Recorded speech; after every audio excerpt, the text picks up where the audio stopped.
Hello everyone, salam, adab, namaste, and welcome to today's event. Today we are going to hear Dr. Asim Sajjad Akhtar Sahab, Associate Professor of Political Economy from Quaid-e-Azam University, Islamabad. And he's a well-known syndicated columnist for Dawn. He will be formally introduced by Dr. Ali Raza, who is the Associate Professor of History at Lahore University of Management, LUMS. And concluding remarks will be given by Dr. Syed Irfan Ashraf, Assistant Professor of Journalism from Peshawar University. The title is The Politics of Fear and Desire in Pakistan, How to Build a Progressive Alternative. And as you see, he has written a very good book, The Struggle for Hegemony in Pakistan, Fear, Desire, and Revolutionary Horizons. Now I invite Dr. Ali Raza to a formal introduction for the speaker. Ali Raza sir. Thank you very much, Razi Sahab. Bahut shukriya. Sabko salam, namaskar, adab, sat sri akal. It's a pleasure for me to be here. It's an honor for me, as I told Razi Sahab, to be here. And not least because it's not always that one gets an opportunity to introduce their teachers in such a way. So I think I'll begin there. I suspect that all of us have seen Asim's bio. I mean, I call him Ustad, so I think I will refer to main unko Ustadi kahunga. I'll just like call him Ustad. And he was my first teacher. That's the way I would like to introduce Ustad Asim today. He was my first teacher. I was an undergraduate student at actually the university where I now teach. And the first course that I took with him was a course on decolonization. And everything about that class, is still very much part of a very vivid memory I have of not just the way that Ustad Asim taught us, but also to the kind of worlds and the worldviews that he introduced us to, and those ideas and those worldviews and that excitement at discovering what people in the past, in the 20th century, thought of the possibility of another world. That has stayed with me since. I have written, quite a bit on progressive politics in South Asia. And yahan pe, where we are at this moment, at this juncture in South Asia, in India, Pakistan, Bangladesh, and Sri Lanka, and indeed across the global South, it's a world in some ways that is asking for transformative change, and yet, as a historian of the modern era, and specifically of progressive politics in South Asia and elsewhere, I'm struck by how diminished that possibility of a transformative world seems to be, especially in contrast to the utopian ideas, visions, and dreams of decolonization, of communism, of socialism that abounded in the 20th century. And so I think that's one way in which to introduce Ustad Asim as well, because through his work, through his extensive, politics on the ground, and I've been witnessing that for the past at least 20 years. He's been at it for far longer, of course. He has been working on the ground in Islamabad, elsewhere across the country, slowly, patiently building grassroots coalitions, and now a party, the Awami Workers' Party. And his work, to me, is symbolic of that hope, is representative of that hope that another world is indeed possible. And that comes across in his teaching, that comes across in his scholarship, and that certainly is the case for his book that he will be talking to us about today. And so his book, to me, is a very prescient and a very probing diagnosis of our present, of our disaffected present. But more than that, it also tries to answer the question of this age-old question of the 20th century, this question of what is to be done. And I think there can't be a more important question for progressives, especially in South Asia today, as we grapple with our mutual parochial nationalisms and increasing inequality and vulnerability to climate change. I can't think of a more important question to ask in our present juncture. And Ustad Asim's book tries to answer that question, and it tries to open up what the progressives of the 20th century always sought to open up, which was the revolutionary possibility in our present. That was my first class with him, and that is something that I continue learning from him 20 years after we first met. And so it is a profound privilege and honor for me to introduce Ustad Asim to you all. I think I'll just give the floor to him. Thank you very much. So I should go ahead now? Yeah? PG, of course, obviously. Okay.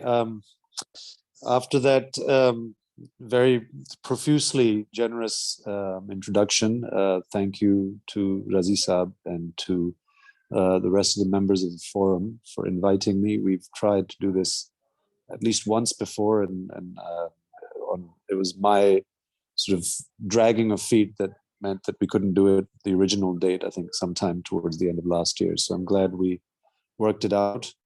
Thank you to Ali. Always a pleasure to hear you, to interact even from a distance, and for those kind words. I'll get straight to it.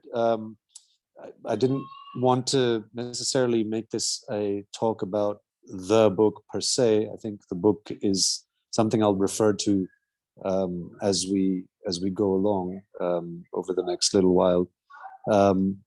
And obviously the themes I'll share with you are in the book, but more generally, as Ali also suggested, perhaps are themes that I would like to believe many of us are already thinking about or interested, or at least have a desire to at least ask those questions, and perhaps somewhere down the line find some answers to. I think basically what sort of in some ways the story that I want to suggest to you or put forth to you is twofold. One is that it's easy to think about Pakistan as sort of what would one say, sort of like the black sheep of the family in South Asia, and there's good reason to have that sort of perception, or of course if you live there, if you're from there, to be painfully aware of why that perception exists, and how close it is to reality.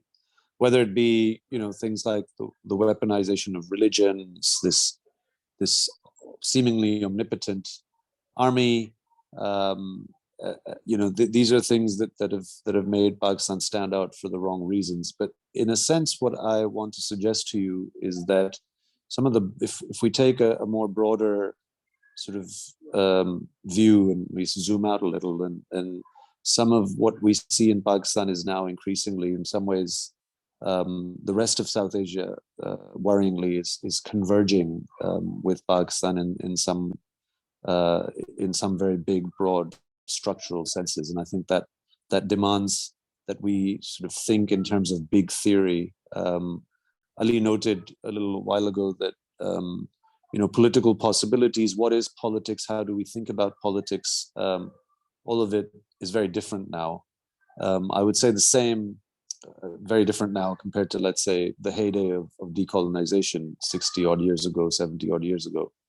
I would say the same for theory and thinking about politics, or thinking about even the broadly what one might call political philosophy. Over the past maybe 30 or 40 years, there's been this disinclination, almost a disregard or a outright distaste for big theory, for grand theory, for theory that it's thought about from that sort of very dismissive lens. Is too totalizing, and it's too big, it's too broad, it misses out too many specificities. And of course, those are all valid potential critiques, but I do think that this is the time to think big again. And some of the things that Ali mentioned are obvious reasons. And so, for instance, we all know all of you have directly or indirectly, been exposed to what happened in Pakistan this summer with the floods and the devastation of those floods. Some of you might remember that right before the floods, there was a severe heat wave. And that was something that happened across all of South Asia. And then at the same time as there's flooding in Pakistan, there's also cyclones and flooding, which of course there's a long history of that in Bangladesh. So things like climate change, which are big picture questions, which demand big picture, I think, at least ability to think through and then potentially to answer. Another thing that makes all of South Asia, in fact, in the book I suggest, although with not so much empirical reach in terms of the data that I'm able to mobilize, but I still think that this story applies even to sub-Saharan Africa, which is demographics. These are now, South Asia and sub-Saharan Africa are by far the youngest, or comprise the youngest populations in our world. So in Pakistan, the statistic is 65% of our population, currently of about 230 odd million, is below the age of 25.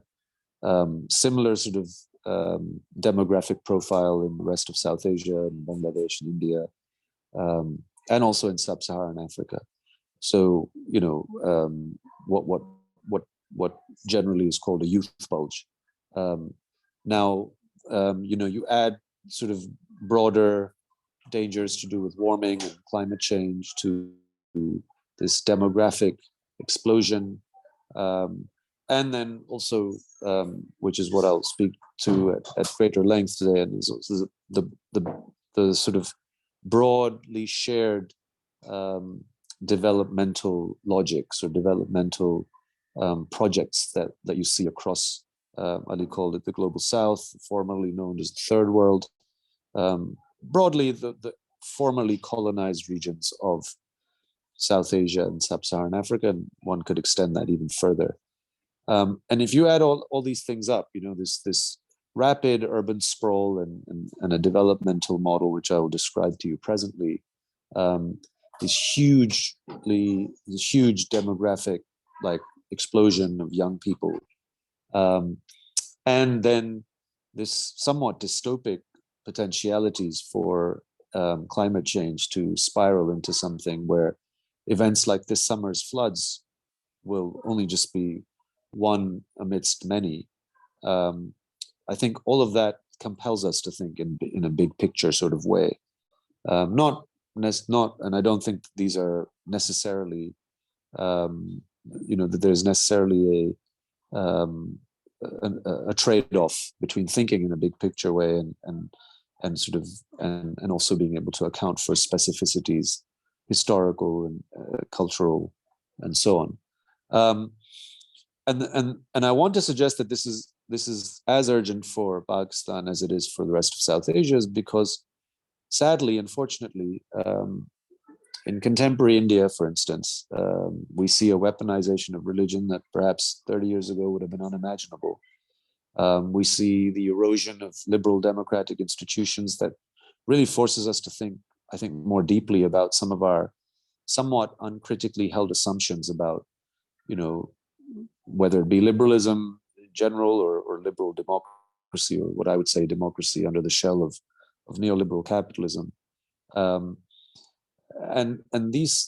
so in essence, and this is what the book is about, in essence, what I point out is that the political or political trends in much of the world, and that, by the way, of course, for those of you living in America or in other parts of the Western world, that is painfully obvious there too, because Trumpism, of course, you've all lived through. Much of Western Europe or other parts of the so-called developed world has also experienced these trysts with what again, maybe some decades ago would have been unimaginable sort of populists that have come to power through the ballot box. and so this is sort of a global, sort of, in a sense, problematic. We have systemic inequality. We have, a systemic series of systems.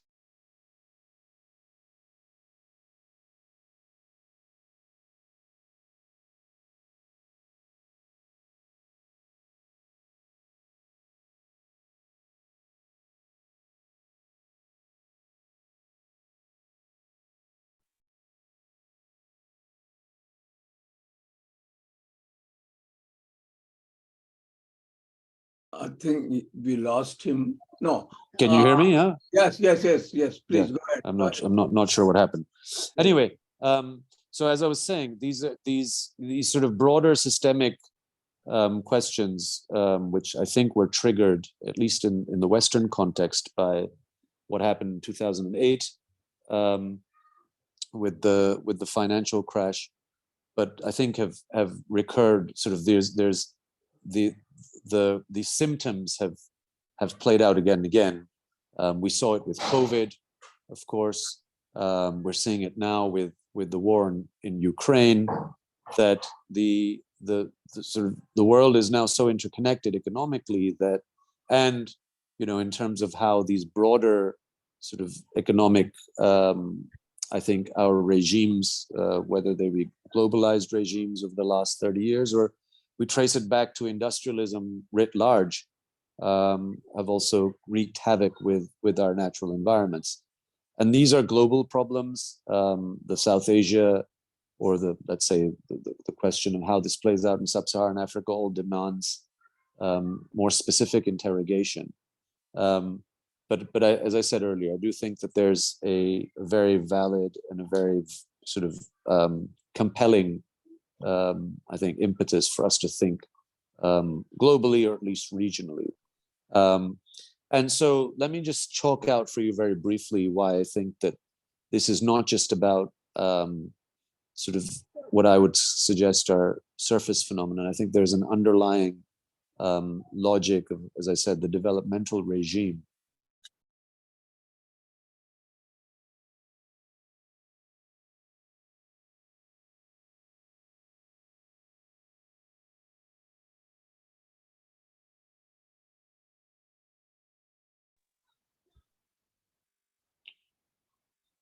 Back again. Can you hear me now? Yes. Right. Not entirely sure what's going on, but I'm hoping that this doesn't keep happening. So the developmental regimes, I think, across all of South Asia bear some broad similarities. There's and this is sort of the things I document in the book.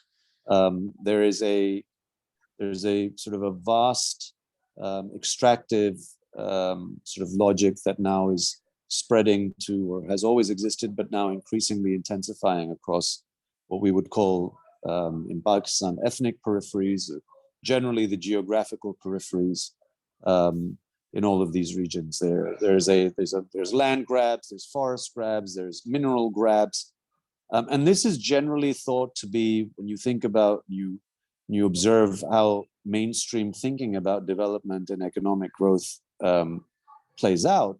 And this is something that I would definitely be interested to hear what people in this forum, how they perceive it. For me, there's this uncritical sort of assumption, as has been the case for the last 30 years, that sort of the foreign investor is, if I may say so, is God. And all development and all good things in these countries, India, Pakistan, Bangladesh, and again, as I said, you can extend this much further, all good things accrue to those countries that open up their economies to foreign investors, and almost with no questions asked, no holds barred, no sort of, whether it be regulation on with regards to labor, or more generally, I think the climate change question has hit us quite intensely in the last little while. So no questions with regards to the rapacious, sort of, whether it be mining of coal, or whether it be the appropriation of coastlines for big ports or resorts, or whether it be in the mountainous, highlands, almost unbridled road building, and so on and so forth. And all of this appears within the liberal mainstream to be good. And in fact, there's this perception that those countries, so Pakistan tends to be thought of as a country that has done this not enough, in a sense, compared to, let's say, India has or Bangladesh has. And my sense is that that's sort of where we're barking down the wrong tree here. I think that there's some fundamental logics of that developmental regime, which I think need to be questioned. Potentially even completely rejected or overhauled, but at least thought about critically. And this is sort of my general hypothesis, which, by the way, I think is shared by a number of both scholars and even people who are politically active on the ground across the world. And this is why we see these right-wing sort of populists come to power, because liberalism fails time and again, and it has generated inequality. It has generated a great deal of dissonance and disaffection. And then when the mainstream cannot deliver, or mainstream parties cannot deliver, or what Tariq Ali once called the extreme center. So, in England's case, basically, you cease to be able to distinguish between the Conservatives and Labour.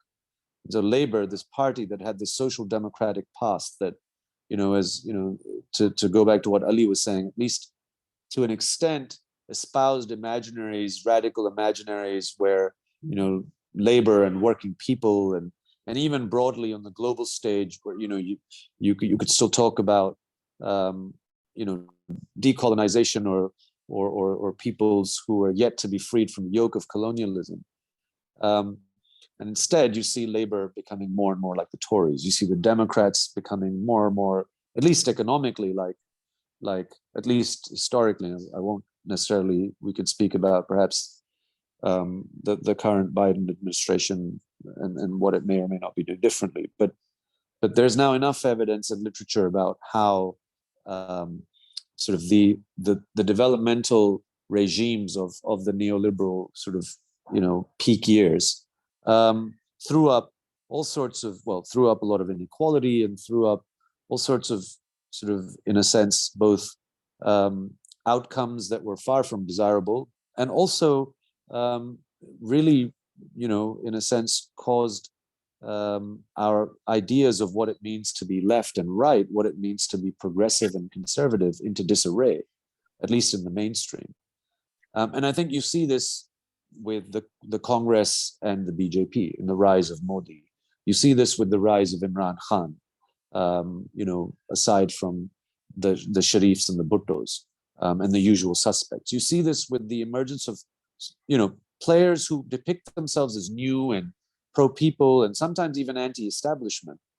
And they have very similar types of rhetorical devices, this play on corruption, where we are, the established elite is corrupt, we are new, we are incorruptible. This play on foreignness, which of course in Pakistan's case it always existed, but it certainly takes on a new tone and tenor under Imran Khan, regime change conspiracy. Modi is doing it too. This happens around the world, even in, as we've talked, as I said briefly, in sort of Western countries. So we don't have an answer to these right-wing, sort of far-right almost populists, and that's because unless we have an answer to the fact that our dominant economic regimes and therefore our political regimes are not either able or willing to be held to account for whether, as I say, the rapacious grabs of natural resources, or just the sheer the fact that more and more wealth is accumulating higher and higher up the tree. And what's interesting, this is something that I note in this book, what's interesting is that for a while, until quite recently, it stopped being talked about so much, but for a while, and in India, for instance, even in Pakistan, there is this talk of this new middle class. And so sort of globalization had apparently in this particular version of the story had actually had very equalizing effects and led to a lot of people climbing up through poverty and entering the ranks of the new middle class and being able to access all these brand shiny new malls and watch the IPL and have, you know, access to unlimited digital gadgets. But then COVID hits, and even before COVID, I would argue, and I've sort of noted this in the book. In the year after COVID, in India alone, something like 200 million people fell through the poverty line. And if that is what the new middle class looks like, and its sort of its economic prosperity and stability is well, or rather lack thereof of stability, if it is so volatile and it is so subject to shocks in the ways that we saw, you know, some of those dramatic images where hundreds of thousands of people are walking back to villages on foot, then I think that there's questions that need to be asked. I mean, for someone on the left, I think you would always have asked those questions. But I think what I want to suggest to you is that, as Alice pointed out at the beginning, I think post-Cold War, we stopped asking such questions, and perhaps we, or at least some, you know, on those of progressive ilk, took too seriously or took too literally claims like were made that there's the end of history, and now there's only, you know, this very idealized form of liberal democracy under the shell of global capitalism, and there will be milk and honey for all. But of course there wasn't, and time and again we are struck, whether it be geopolitical conflict like you see with Russia and Ukraine, whether it be, as I said, the broader neoliberal developmental logics that take slightly different shape and form in different countries, but have all certainly had effects that have increased disaffection amongst the lower orders of society, and whether it be broadly now something that, at least as I said, just this summer has become patently clear, if it wasn't already, that climate change or climate dystopia is not something that's about to happen or will happen. It's already here. When 33 million people get displaced or from their homes because of like just incredible amounts of rain, and mind you, this is a separate matter, but this isn't even like glacier melt, which is the longer term problem that Pakistan faces. This isn't even desertification or extreme heat, which is the longer term problem that both India and Pakistan will face. This was, in Sindh's case, 750% more rain than the annual average. I mean, that's astonishing. But that's not going to be unusual now, because wild fluctuations in the climate, all climate scientists will tell you, is precisely one of the most obvious effects of climate change that we are going to see. So there's a lot that is happening that should force us to sit up and reconsider how both the liberal mainstream operates, and of course how that then creates space for those much further to the right to not just operate but to thrive. And in a sense, what I'm suggesting is that, you know, it is this, both the right and even those not that far to the right, even potentially in the center, both play to this gallery of both fear and desire. And I think that is precisely what we need to both identify or at least debate. And only then are we in a position to potentially think about, okay, well, how and what kind of, you know, whether it be a concrete political program or even just in the realm of imagination. I think a lot of, in Pakistan's case, I would certainly say this, you know, people talk a lot about Pakistan's crises and economic crisis and climate and so on and so forth. For me, they're all undergirded by a crisis of imagination. We struggle to even think about, okay, well, what else could we do to, you know, so for instance, you know, we don't have a way out beyond sort of thinking about, well, there's the army, and then there's Imran Khan, who was patronized by the army, and then when the army stopped patronizing Imran Khan, we went back to the usual suspects, and beyond this, sort of, this is how mainstream, this is the extent to which you have horizons in mainstream politics. It's more of the same. So that's basically, in a nutshell, what, if I connect the Pakistan story to the global story, and of course, without suggesting that all aspects of this story in all of these places are the same. They're not, of course. There's all sorts of specificities, but there's also, I think, very clear and obvious parallels. And so that's one side of what I've been thinking about and writing about. And the other side is, which relates to this, which again is something that I feel demands interrogation, especially for those on the progressive or the left of the political fence, is the broader, again, another big structural story of digitalization. This is something that's been written about much more in the Western context, again, relating on this with regards to the particular discussion that we're having today, particularly with how digitalization and social media platforms largely enabled the right, including Trump, but many others. And that for me is something that merits much more thinking, because I think the political and politics more generally, I think social life more generally, is being transformed in ways that I think we have yet to fully imbibe and think about. I'm certain, some decades down the line, people will say, oh, well, the late 2000s and the early 2010s, the profound, far-reaching changes in our social relations and including our in terms of the way politics is conceived and done, that were triggered by digitalization, are as significant as any other juncture in history. I mean, even people in the mainstream, Klaus Schwab, who was one of the head honchos of the World Economic Forum, which I believe is just concluded in Davos this year, has called it the fourth industrial revolution, and so on and so forth. So that's a big part. And again, if you link to what I said, just noted earlier, in South Asia, we tend to think, oh, okay, people don't have access to these technologies.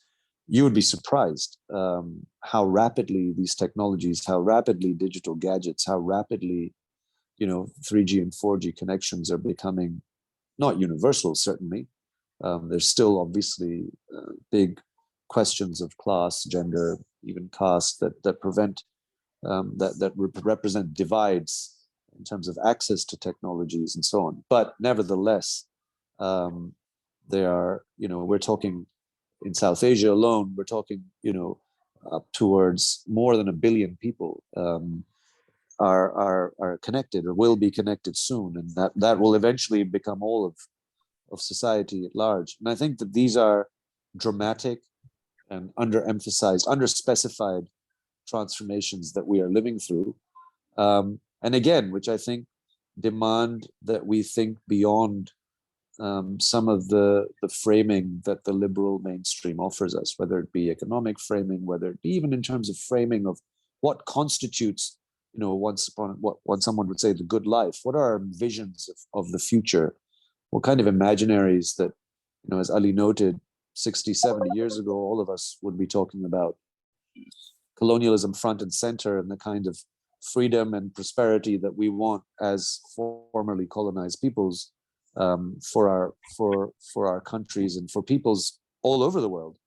And those sorts of futuristic visions, I think, are conspicuous by their absence. And it's in those, I think, vacuums, or not vacuums, but in those places where progressives fail to ask and answer such questions that I think the right wing thrives.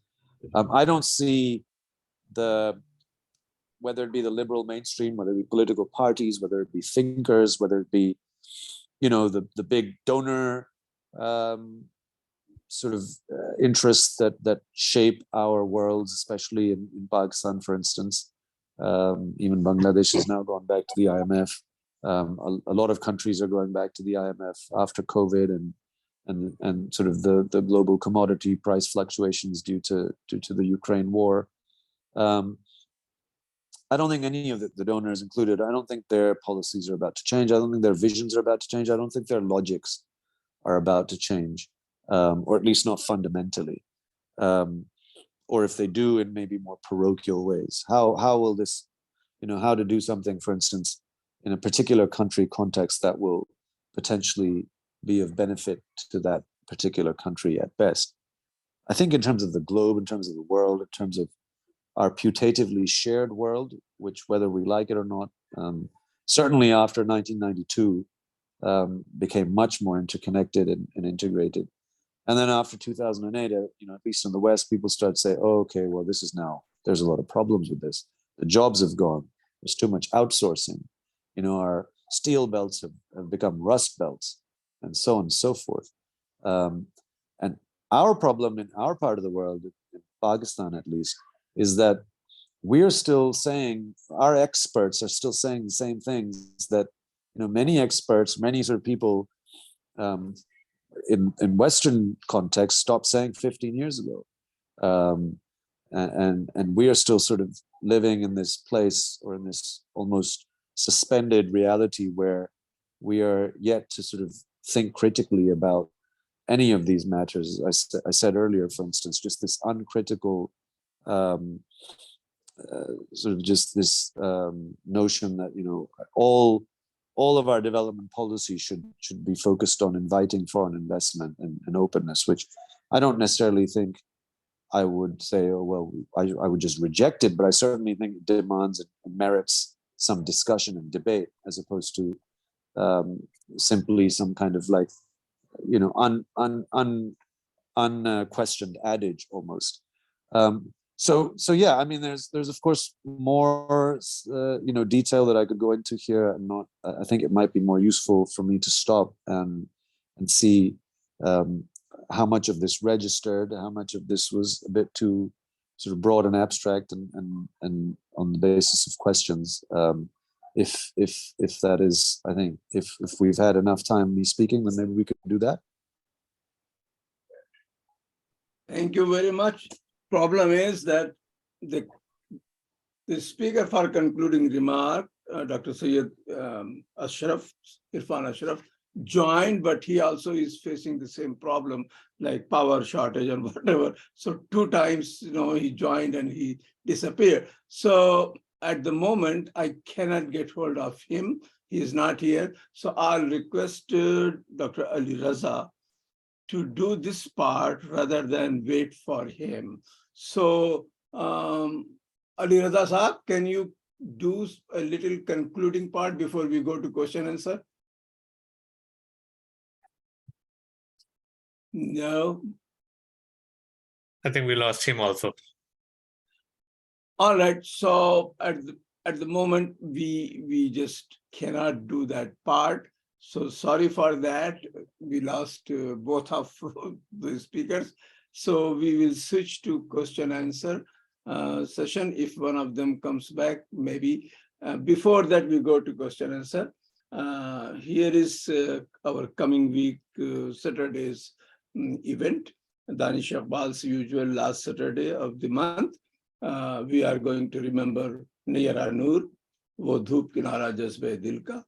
And there are 2 presenters, Danish Iqbal, and one from Pakistan, Dr. Muhammad Akhtar Masood Saab, along with the 7 artists who will sing Nayara Noor's sung ghazals and other songs. So now over to Dr. Rafat Hussain, who will moderate this question and answer session. We could have continued it for another. Hello. Kaun aa gaya? Hello, this is me, Sajjad Irfan Ashraf. Sorry for that. Oh, sorry. Irfan I'm Saab, constantly. Yeah, so sorry, we were just looking for you. Could you please do the concluding remark for whatever assigned time before we go to question and answer? Thank you very much. And thank you very much once again, Dr. Asim. It's a wonderful book, fascinating read. And I have yet not finished, but when I was going through that, I wonder why I missed it, not reading it before. But anyway, it reminded me of the 1990s imperialist academic discourses where they said the end of the Soviet Union is the end of history and ideology and all that kind of thing. But your book basically is an argument. It is a critique of this oversimplification of the imperialist discourse.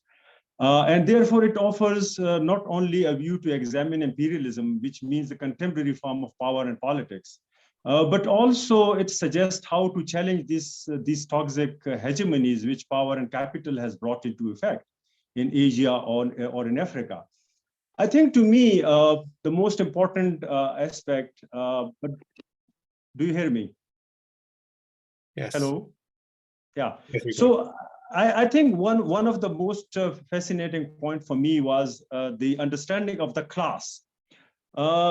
It is very difficult to define class for any Marxist, and I think this is the basic, a tricky point also in contemporary theory, how to explain, define a class.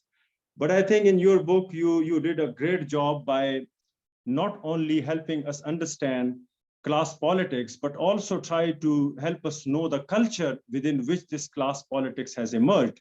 And particularly the class location which you identified, which you said is a gray area, which means the class is in the middle ground. It is in the middle somewhere, like middle class, you identified that. So that was good for me because gray area is not a static proverbial position. And in this way, you tried not to essentialize the middle class. This position also offers a glimpse of an upward mobility, which then helps us to catch a view of the middle class structural movement from below, which is most of your work is about. The earlier work was also about that. You try to understand this change from below. But this catching this glimpse of the class in its upward mobility was a very nuanced, innovative way, which helped me to understand your argument in a much better way than it was before. For me, this is basically a master stroke, keeping in view the fact that defining class is the most controversial and difficult aspect of contemporary theory. But here, one of my argument, it's not a critique, it's not something, it's just, I was just wondering that when you were asking this, and I was reading the book, the middle class, the imaginary of the middle class, which came to my mind, particularly in the context of Pakistan, though you widely defined it, but it was basically the peak point was the rise of Imran Khan's politics. And the culture around this politics and the middle class, which emerged after the Musharraf regime, and then the different regimes with the military or hybrid military regime promoted in the region, because of which the culture promote and the youth bulge, and all this contributed to the middle class. Well, I was just thinking that there is one conflictual view of the class struggle. This understanding of class within the context of Pakistan and India and this new liberal globalization, this upward mobility. But there is another view which you are offering, and that is the view of contingency, a contingency as a lens, the possibilities, the alternative, the desire, the horizons which you are offering. I was just looking that for you, this horizon, or if we could imagine middle class as a horizon, I think in countries like Pakistan, don't you see this horizon, or it's not because it's a conclusive remark, so I'm asking this question, that in Pakistan, for example, this horizon was showed to us by the PTM, and that emerged from the peripheries, not from the middle class. And if you see the middle class reaction to the progressive change in this region, it is very, very retrogressive. Look, the cult politics which Imran played, and look the way Taliban came in Afghanistan, and Imran called them the liberators, sort of like they broke the chain of slavery. And those people who followed Imran, most of them belong to the middle class, but to the right. For them, Taliban was a source of change, retrogressive change, which is emerging from the peripheries. But when it comes to our academics and literature, they often look at middle class, locating them in the urban areas. They often see middle class in Islamabad, Lahore, and Karachi. They don't see the progressive currents, undercurrents of society emerging from the peripheral areas, like from Gwadar to Swat to Waziristan. Those lower classes, not middle class, people are bringing huge change in the country. At least they are challenging the established order, including the state. So I just wondered that maybe in next book, you will be looking forward to that, to catch that change, not from the perspective of the colonial metropolis, not from the perspective of the colonial mainstream, but from the perspective of the periphery, the way the right-wing people on the periphery, retrogressive periphery like Taliban or the change coming from that side, right-winger change, they call them heroes. Why should our progressive writers and the left, particularly the Marxists, they also use the progressive undercurrents of the lower middle classes, the way they are bringing progressive change in the society, and focus on that change and see what kind of changes is being brought into the central metropolis of the post colony. So this was just like not a question to you in a sense that you should handle it now, but I'm hoping that someday when you'll be writing your fourth book, I think this question would be in my mind if you could address it somewhere. Thank you. Thank you, Irfan Saab. Thank you very much. Now let's move on to question and answer session, and it will be moderated by Dr. Sajjad Rafat Hussain. Rafat? Yeah, Assalamu alaikum. Assalam. Okay, take over. Okay, thank you. Thank you, Razi Bhai, and thank you, Dr. Asim, Sajjad, Akhtar Saab, Ali Raza Saab, and Sayyid Irfan Ashraf for the conclusion. So the session is open for question and answer. Please go ahead, raise your digital hand or put your comment or question in chat box, or you can raise your physical hand. So I do have. Do you mind if I actually have read the two chat comments. Yeah, so maybe please. Let me start by answering those. Should I do that? Yeah. Yeah, please go ahead. Yeah. Thank you to I think it's Satinath, Yes. who's asked me a question. Yeah. Yes, you're right. That is the book that you found on Amazon. Is the book that I've written. Yeah. And when I talk about hegemony, so hegemony is always, for those of you familiar with this term from Gramsci, hegemony is always a contested terrain. So that's why it's a struggle for hegemony. In Pakistan's case, obviously, and as I suggested to you as I was speaking earlier, in many countries, including the rest of South Asia, there's a dominant or a established hegemonic order. For me, I've captured it by using this dialectic of fear and desire. It has these two components. It's based on some idea of in a sense, loyal citizen subject that suitably conforms to whether it be state nationalism or varieties of sort of this provocation of fear against some mythical other. The other can be the outside, the other can be some lower caste, the other can be a Muslim in India, the other can be someone from the ethnic peripheries, as Irfan was just referring to, who is far away and remote and where all the terrorists live, and you just have to bomb them and everything will be fine. And then there's also desire. And desire, as I said earlier, is this sort of, Irfan brought this up, and I should perhaps have spoken this at greater length when I was detailing or giving the main part of the talk. I think that contemporary hegemony is undergirded by what I call middle class aspiration. So everyone, no matter where they are on the class ladder, even if they're way down below, they are sort of sucked into this vortex of middle class aspiration. So there's a particular idea of a good life, and it is sort of based on conspicuous consumption. It is based on it, in the early 2000s, when so as I said earlier, in India and the rest of South Asia and much of the world, there's this claim that the middle class is growing rapidly. It was undergirded by cheap credit, and cheap leases for cars, people buying electrical appliances like washing machines and air conditioners and motorbikes. I mean, this, of course, seems like passé for someone living in the West, but just like it happened in the West, Walt Rostow famously in his anti-communist manifesto in the 1950s called it, in the 50s and 60s, said America's entered the era of high mass consumption. So, in a sense, in a parallel era of high mass consumption was inaugurated, in the 90s and 2000s.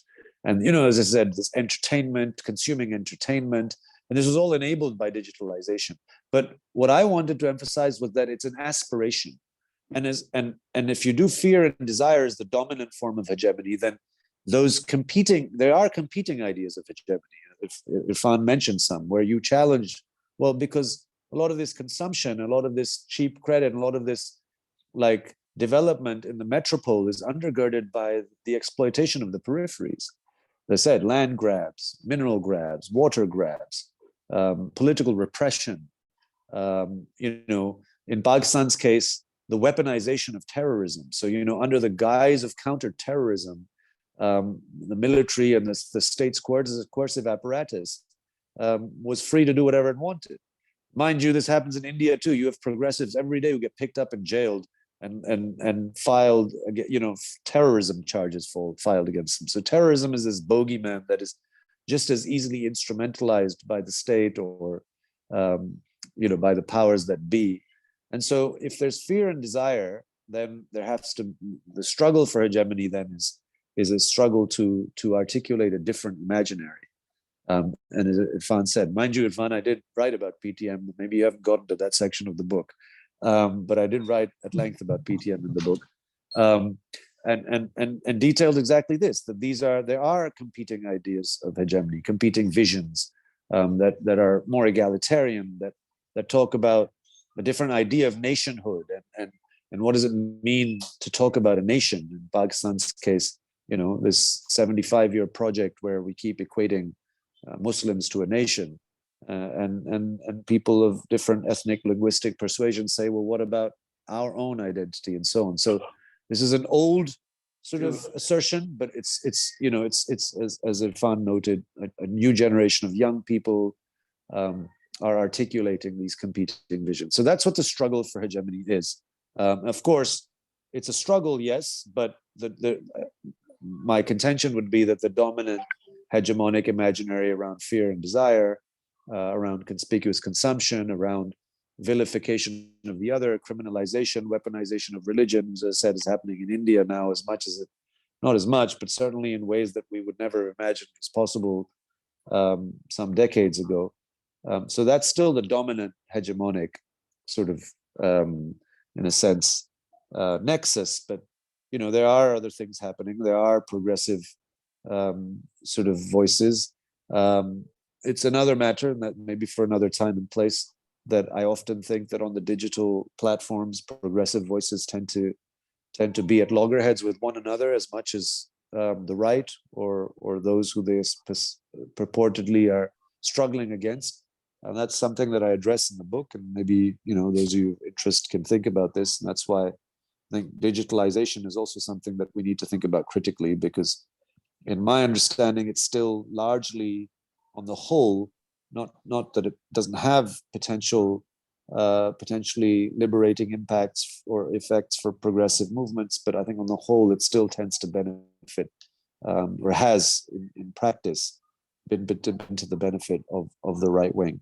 I think maybe the second question is more or less addressed by what I just said. I will just say something about the kinds of horizons I'm talking about. I mean, I refer a lot to Gramsci and Fanon in this book. I think Fanon is of great use to us in our part of the world. We still carry the legacies of colonialism. We still have this sort of very binary worlds where segments of society are living almost like in a separate planet compared to the large segments of the population who are increasingly, I use the term in the book, surplus populations. We have significant numbers of people in our parts of the world who have nothing close to gainful employment, who are cast out from their geographical abodes, often in the peripheries. And, the late American progressive Mike Davis, who just passed away, he wrote a book 20 years ago, Planet of Slums. And that's increasingly what our metropolitan areas are becoming. 30 million, 25 million strong metropolitan areas where large segments of the population are basically living in squalor. And even there, we see these constant attacks on their homes and their livelihoods. So I do think Fanon is of great use to us in thinking about horizons and thinking about what kind of imaginaries of a different world could we still invoke. And so, there is some of that in the book. But I certainly believe that young people, digitalized, who are currently in the, caught up in this web of middle class aspiration, I certainly think that it is there where Irfan noted that the potential contingent outcomes exist. And those young people are of all types in the peripheries and metropolitan areas. I think it's these young people who are going to have to grapple with these questions.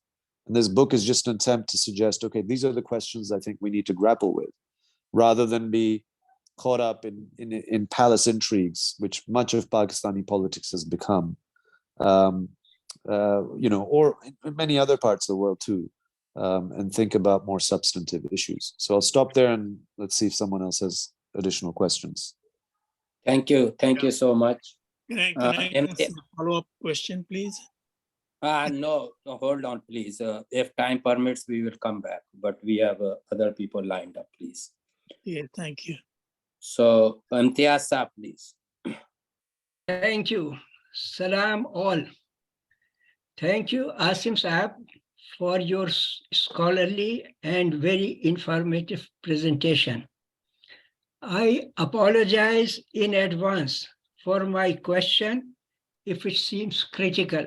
The intention is just to probe the situation in Pakistan.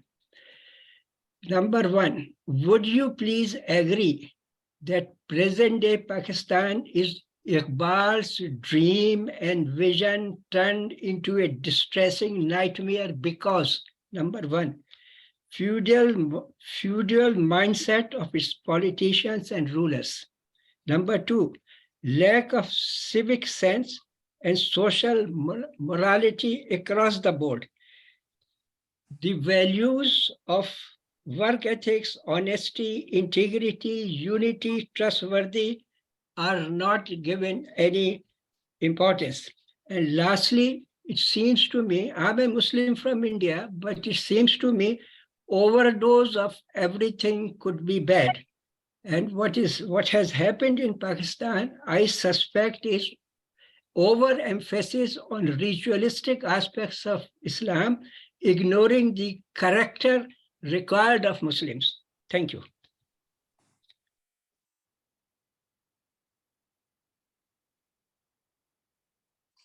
Go ahead, Imtiaz Saab. Yes, I completed. I completed Okay, my thank question. you. Asim साहब आपको जवाब देना. Okay, sorry, I thought maybe you wanted to take some more questions. Thank you for that. I that potentially is a can of worms that I'm not sure is easy for me to open up and really answer. I certainly hear what you're saying about perhaps as you say, a Muslim sitting in India seeing what's happening in Pakistan. All of these are potentially, some of what you're saying I would agree with, maybe not in the way that you've put it, but questions of identity and what the role of Islam as ideology has played, how it's been weaponized, ritualistic, as you say. There's no shared idea of a public or shared concern with public resources, and it's a free-for-all. And these are all true. I do tend to, if you followed what I spoke about, I do tend to be a bit wary of analyses of Pakistan or any other country that focus only on questions of ideology and identity. I don't think that it's possible to understand the failures of ideology or the crises of identity without thinking about material sort of questions. what is the regime of development? What is the economic sort of, what is, as Irfan said, what sort of class structure is there? Why and how are ideologies instrumentalized to serve particular interests? And I think that is, so it's not, I don't have this feeling that we have some kind of civilizational or problem with 220 million people, and that we should ask questions about how all of these people have all ascribed to perhaps maybe a nightmare. Mind you, I mean, I'm not sure that Iqbal's vision was ever something that I would have subscribed to. So that's, as I said, it's a bit of a difficult question for me to address without opening up a can of worms. So just to try and relate to what you're saying, yes, many of these symptoms are accurate, but I do think that to really understand this and to think about what might be the way out, I do think we need to think about underlying economic structures and developmental visions, and how how certain regions and certain peoples and certain classes and certain castes are perpetually forced to pay the price and carry the burden of rulers. And in Pakistan's case, which you talk about feudalism, but there's a big elephant in the room in Pakistan. Feudalism is not I think the primary cause of the problem. The primary cause of the problem is we have a behemoth of an army that has been patronized historically by the same Western liberal democracies that go and save the world for God knows what. And then when it comes to Pakistan, repeatedly are happy and willing to do deals with the devil. And so feudalism for me is a bit of an outdated explanation. Certainly the fact that there's big land holdings, or there's persistence of, in particular regions of the country, persistence of those effects of our feudal past are certainly an important part of the story. But I would suggest there's perhaps a bigger part of the story that one needs to add to that diagnosis to really do justice to what is going on. Thank you. Thank you so much. Next is Dr. Rudranshu Singh, please. Thank you, sir. Thank you, Professor Asim. It was a treat listening to you, and your lecture was great indeed. My question has two parts. The first part is that why has there been a meteoric rise of the right wing in the last 10, 20 to 30 years around the world, India, Pakistan, even USA? And the second part of that question is that why the middle class, which was the beneficiary of liberal policies, has failed us and is celebrating even their own devastation. Like in India, the middle class is again pushed back into poor class due to the high rise in inflation, but they are ready to celebrate their devastation even. So how is it possible? What are the reasons? Yeah, let me just try and answer that second bit first. I think it's because of a failure of, as I said, imagination and politics. I think what we have to, and I think one of the things that we people on the left, Marxists in particular, took a long time to come to terms with was that consciousness and politics and ideology do not just conform to some linear progression of economic activity and growth and development. So we live in a 21st century world where we have these incredible technologies and as I said, I think transformative technologies that we have yet to fully understand. But that doesn't necessarily mean because, technology and growth has happened in such rapid ways and dramatic ways that will always mean that somehow consciousness in politics also becomes more and more advanced, so to speak, or more, let's say pro-people or more humanistic. I think that what we have to acknowledge and confront, and I think what the history of the last at least 15, 20 years of the world, in Pakistan's case, much longer, confirmed that politics has its own logic, and politics is a play of ideas, and as I said, hegemony or hegemonic sort of visions of the world, which certainly are not unconnected to what is happening, and as I said, in material life. But as you say, what can happen, somewhat confoundingly, is that someone who is not a beneficiary of something can yet still be in favor of it, which is confounding, right? But it happens, and it is not unusual. And this is not the first time it's happened. Mind you, it's worth bearing in mind that people in the West tend to have short memories. Yeah, Trumpism happened, and yes, we have in Italy, we have someone invoking fascism who was just elected to power. We've had Bojo elected to power. We've had Orban elected to power. We have Bolsonaro elected to power. I mean, there's many, but there was also Hitler and Mussolini in the 1930s. This is not the first time that we've seen sort of societies in the West that pride themselves on being the cradle of civilization and liberalism and democracy fall flat in their face and have that be something that is supported from within. It wasn't just imposed as purely a coercive project. These are projects historically that have generated support and consent. And that's what the story of hegemony forces us to think about. And it can be confounding, and it can be in spite of, you could have a Dalit saying, I support Modi. That happens. You could have even Muslims supporting Modi. Certainly, it's not just a handful. That is my question. Why it happens? I think because of the absence of other imaginaries.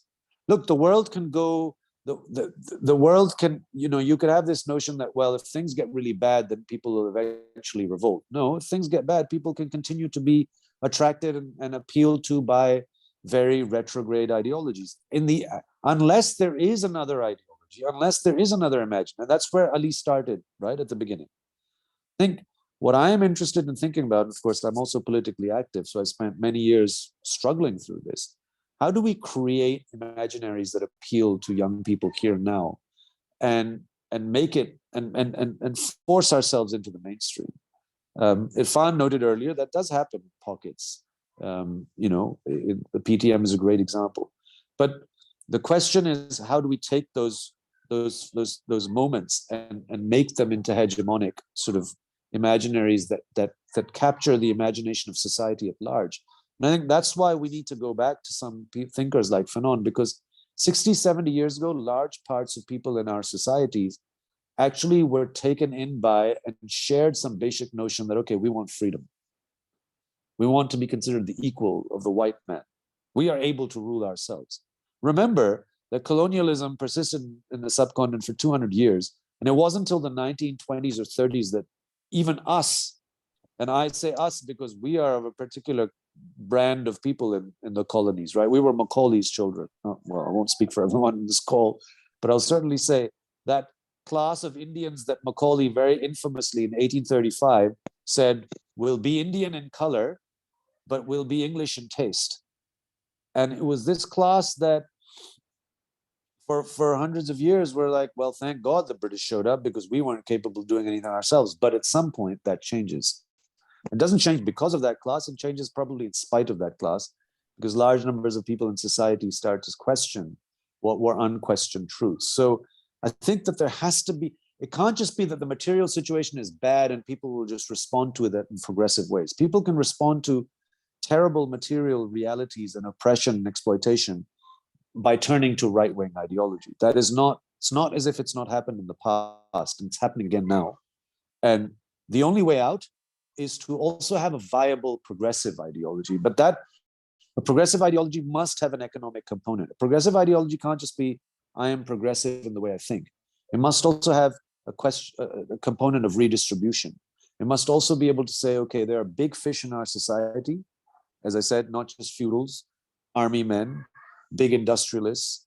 I would even put donors and investors into that category, right? Who I think are not accountable to people in modern democracies, because the entry and exit of capital is so unconstrained that you basically have people sitting somewhere else being able to control and influence policy in another country, especially in countries like ours. So I think in the absence of a viable political, something that can appeal to people and say, oh, okay, you are struggling with inflation or something much worse. Okay, this is a viable political idea which can bring us all together. It's going to be hard work because it's been I'd say the best part of 30 or 40 years since we saw those kinds of, big left of center projects that had mass appeal. But I don't see any other way. Otherwise, we're just going to go flitting from like a competition between the center right and the far right, and they will just keep intermitting in power, and I don't see any of our big picture problems being solved. Okay, thank you. Okay, the next person is Kaisar Naqvi Saab, please.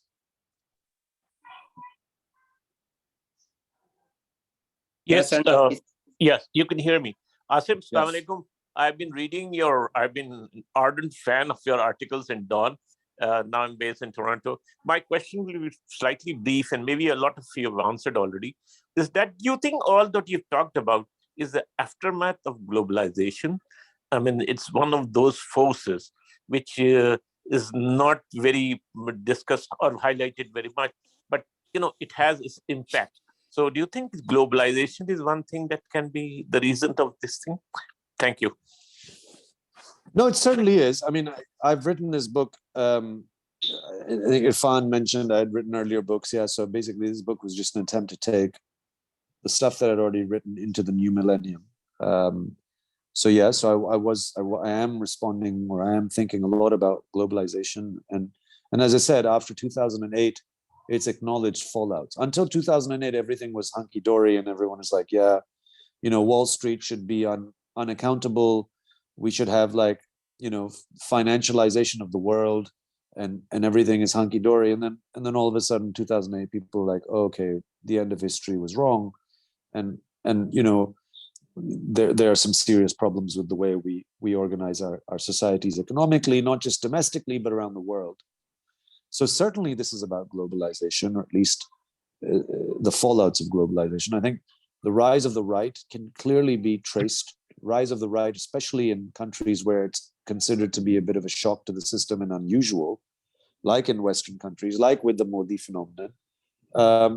Less so in Pakistan. I mean, I don't see that much newness about Imran Khan, as is often suggested. But certainly in the rest of the world, there's this feeling like, okay, well, the economic model collapses on its head, and then the far right takes advantage of it. Or the far right comes in towing a lot of hate and a lot of othering, as a ways of, in some ways, explaining away people's economic distress. And so certainly globalization is a big part of the story, or at least globalization in the way it was pitched post the end of the Cold War. And mind you, look at what's happening in Ukraine and Russia. That's also globalization. That's also mass privatization of public resources in much of this ex-Soviet republics.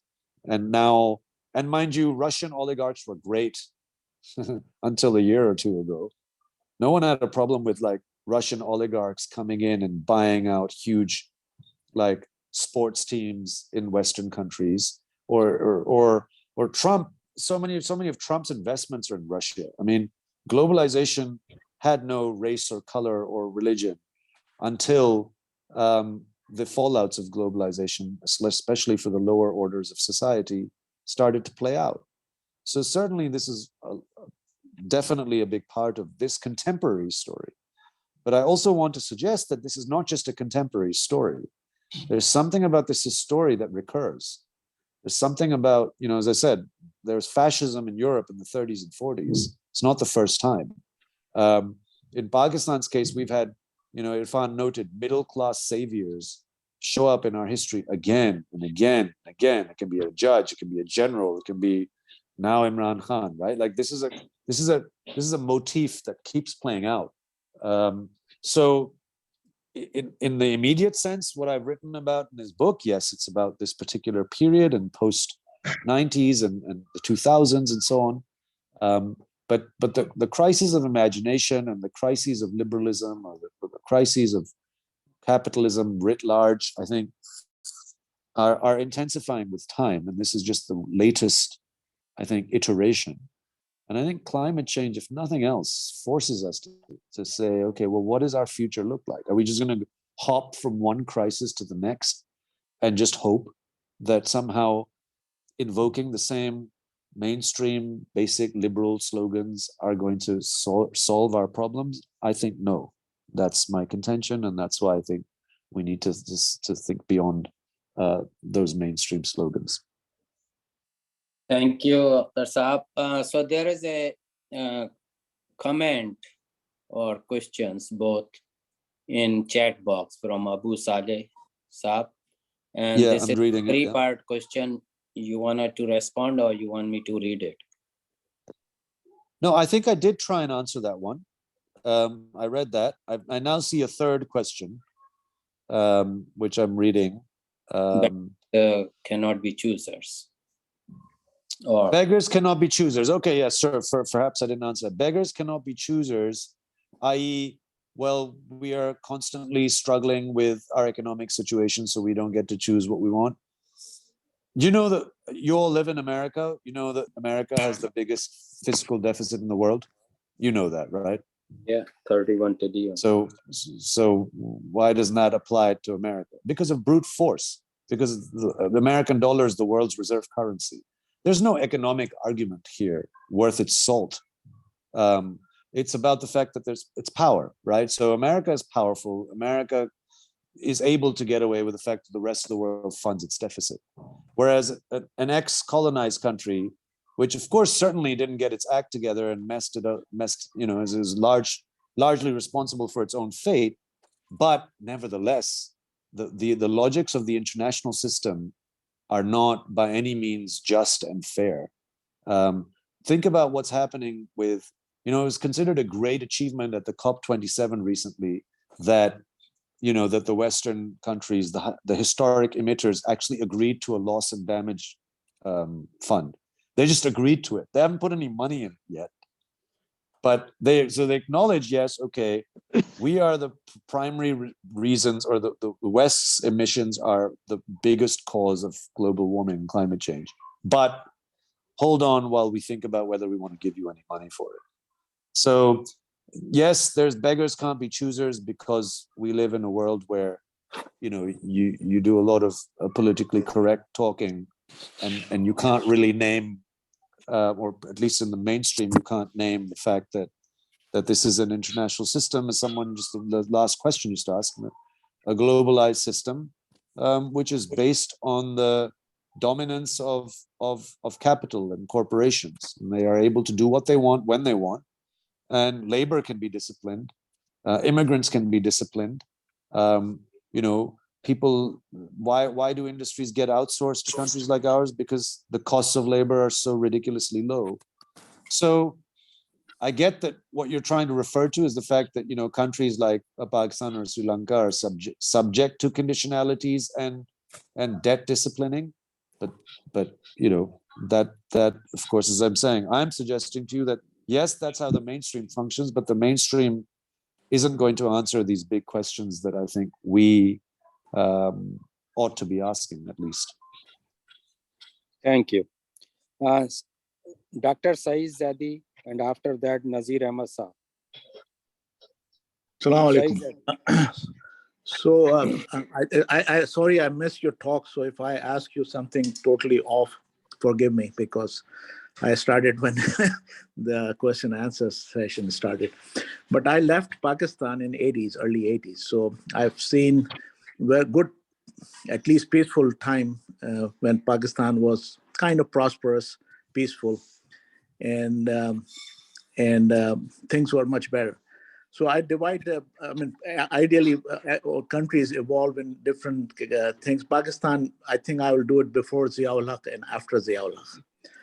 So I left when Ziaul Haq came in 80s, and all things changed. And of course, it's Kashmir, Afghanistan and other issues was there. So 75 years now, and countries evolve. And of course, China and Israel and few other countries were born in the same time frame. The problem I see as a very lay person is we never able to develop few things. Education is one important factor. We never able to develop the education institution and put money and funding where it is. It's always army, defense, and many other things. So when there's no education, there's no creation. So creativity, it becomes very, haphazard, not organized, and people who left from Pakistan, like me, they may create it better than many other, people from other countries. So that's one thing. The question I have for you is there any light end of the tunnel? Still, Pakistan has a large young population like Iran has. Iran has 60%, and they're struggling. I just visited Iran literally 2 months ago. Everybody against mullahs, their establishment, they want to die, they want to leave the country. Pakistan, right now, every month, hundreds of thousands, whatever way, mostly educated, once they achieve something, they leave country and come to US, go to Europe, even go to places which we never thought they will go. They're going to places in Africa. The question is there any time we see any revolution coming that people will get connected and take care of course, the establishment, we call it, which is the army, but I don't hear so far. The biggest after army is the religious group, which is as bad as army is, because army plays the card and sectarian. They got killing already started. How are we going to get that? Can you put a light on that? Thank you, Razi bhai. And there's a 3-part question. So one is the end of the tunnel, light at the end of the tunnel. Somehow, Asim Sajjad, yeah, we lost him, or he turned off. No, you simply lost him. No, because I cannot see him. It happens, just like. Wait, he will reconnect it. Maybe he'll come back. Yeah, He will come back. yeah, he is not there. So in his absence, Irfan Saab, can you briefly respond to these questions? Unmute yourself. Unmute yourself. Yeah, Irfan Saab, unmute yourself. Okay, let me ask him to unmute. आप unmute कर लें अपने को. कोशिश कर रहे हैं, लेकिन I asked him to unmute. Okay, you can hear me now. Yes. जरा briefly इनका जवाब दे दें तो. Bilkul. I heard that the issue is that in 1980s, the situation was very changed, obviously, and later on in 90s, and especially when the war on terror took place. The problem with that, we have a state which I would just say the crisis of the imagination in Pakistan is actually the crisis of time, collective time.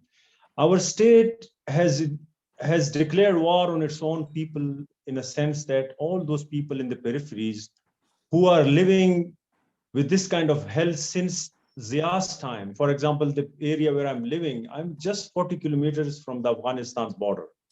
And this area is under war for the last 40 years, kind of like 20 years direct war because of the war on terror, and 20 years before that, after the Zia's time. The problem with those people who are creating kind of imaginaries, or the books, like the literary people, like the scholars, the academics, the policymakers, most of them are restricted to Lahore, Islamabad, and Karachi. They don't understand the issues of the peripheries and the youth bulge which is emerging from there. The state, in order to sell the strategic value of its land, for example, selling this area, this northern parts to America, giving it to America for the drone wars and for all these kind of war in the war on terror, the state got $33 billion in the last 20 years. On the other side, in Balochistan, the state got got a foreign direct investment of $40 to $60 billion in terms of the CPAC. At least this is an agreement with China when it comes to Gwadar, when it comes to Balochistan. What I'm just trying to say is that there are two kind of power regimes. In the peripheries, the state is playing on these peripheries, selling out the strategic value of these areas, the land, the resources, but not contributing to the local population. So what is happening? we are living literally in a state of war. While on the other hand, it was the same money which earlier was being invested in Lahore, Karachi, and Islamabad, and there was relative peace. But in the last 20 years, most of our military chiefs, they are even not living in the country, because if you impose war on the peripheries and earn from those war, you cannot just invest it in the urban areas and live with peace. You have to leave the country or the area for some. And this is what is happening. Because of this war in the peripheries, most of the people are leaving the urban areas because there is no peace there. The militants are emerging from the periphery. They have been spread to Afghanistan, and now they are on march towards the urban areas. I'm living in Peshawar, sitting in Peshawar. I am under threat. The same way, Islamabad is only 2-kilometer drive, 2-hour drive from Peshawar. So don't you think that Islamabad is also under threat? And the same way is the displacement and dispossession of those people who are living in the peripheries, and they are going to Karachi, Islamabad, and Lahore. So this dispossession and displacement itself is creating a whole lot of problems. So right now, Pakistan's policies and politics is very highly securitized. The military control on politics through the politics of securitization is making this country destabilized in a way that there is a literal war on the peripheries, and politics and policies are not understanding how to deal with this situation. Irfan Saab, the situation, most of the people are aware of the situation. So question is there any light at the end of the tunnel?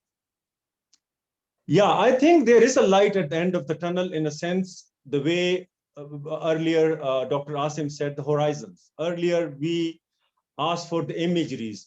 I'm telling you, for example, this is not just PTM is not just a metaphor.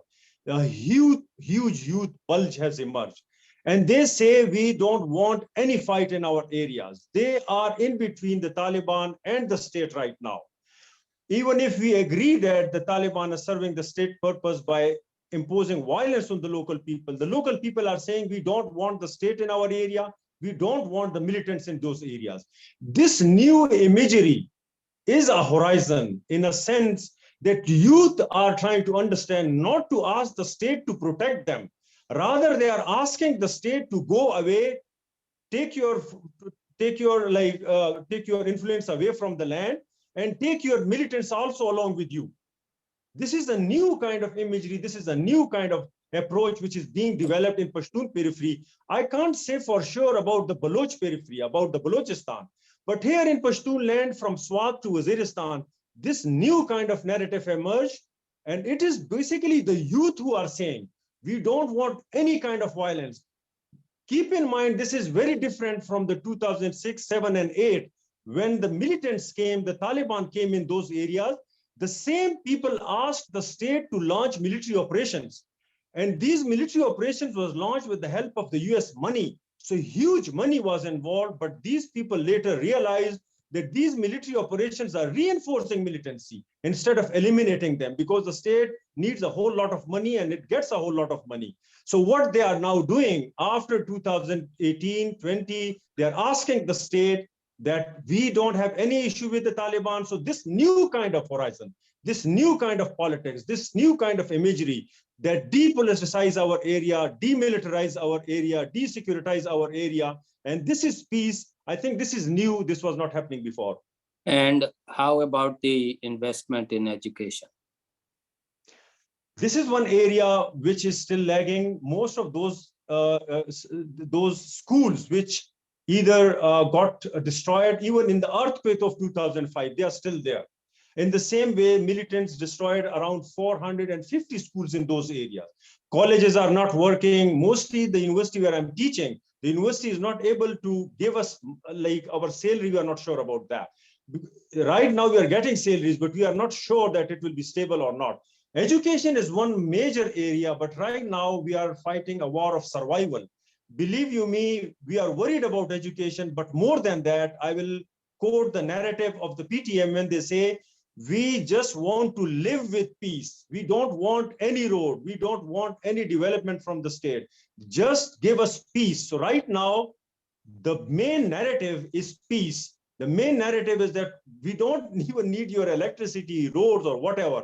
just bring peace to this area. And if you can't bring it, let us bring peace on our own terms. Just take your influence away from here, or just go out of the FATA, for example, or those areas. So these kind of narratives are there. Education is the main challenge right now, but I think it will settle with time once peace come into this area. Thank you. Now, the last part, which is very important, is the religious right and sectarian. That's very Yeah, important. it was kind of included in that one. Yeah, but if you want to say a few words, Irfan Saab. Yeah, I think the religious, this is an interesting development which is taking place. Even the religious elements here, they took up the narrative of the nationalists, Pashtun nationalists. For example, the Taliban, constantly they are releasing press releases in which they are attributing to FATA as their land. The concept of land was not there in the Taliban. Keep in mind that Afghan Taliban, they don't accept Afghanistan's history. They don't accept Afghanistan flag. They don't accept Pashtun culture. But here it's different on the Pakistan side of the divide, where the militants are asserting they associate themselves with the Afghan Taliban, yet they invite this imagery of Pashtun nationalism, where they are claiming these areas and fighting against, so-called fighting against the state.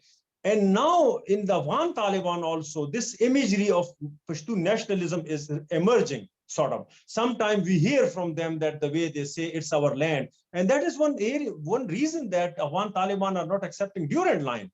Durand Line is a Pashtun nationalist, the Achilles heel for Pashtun nationalists.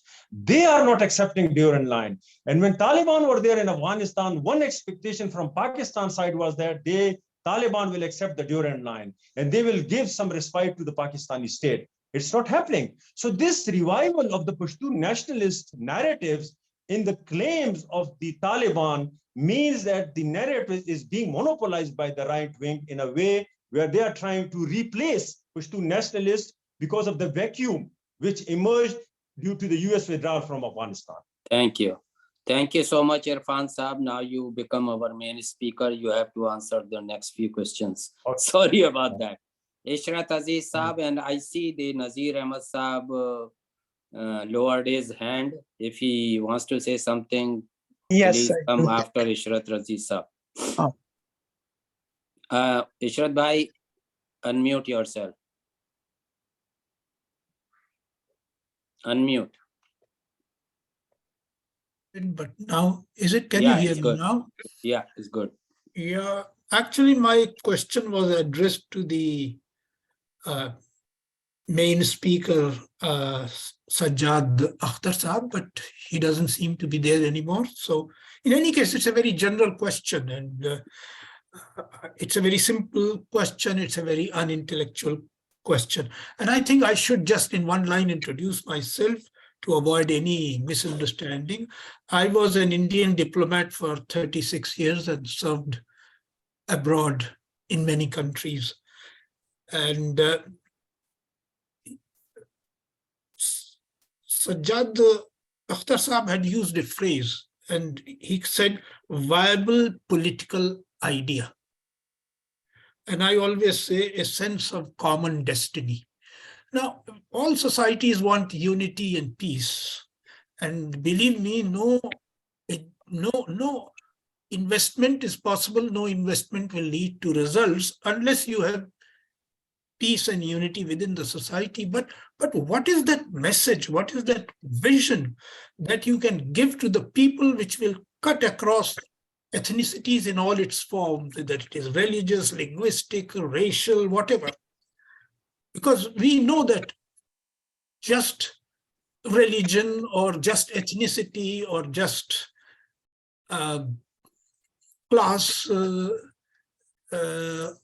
group cannot keep a people together. So what is that, what Sajjad Akhtar Saab said, viable political idea, or what I call a sense of common destiny that can get all the people of the society who, wherever they are, horizontally or vertically,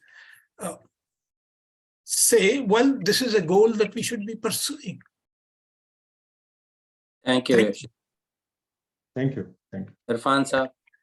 Yeah, I think this is a very idealist kind of situation which we all desire. But I agree with you, it's not happening. And we must not note that the problem of this not happening is not just related to people not wanting to live together. We are living basically in an era where we call it new liberal globalization. Here, I would say we have two main elephants in the rooms, not one. One is the market, another is the state.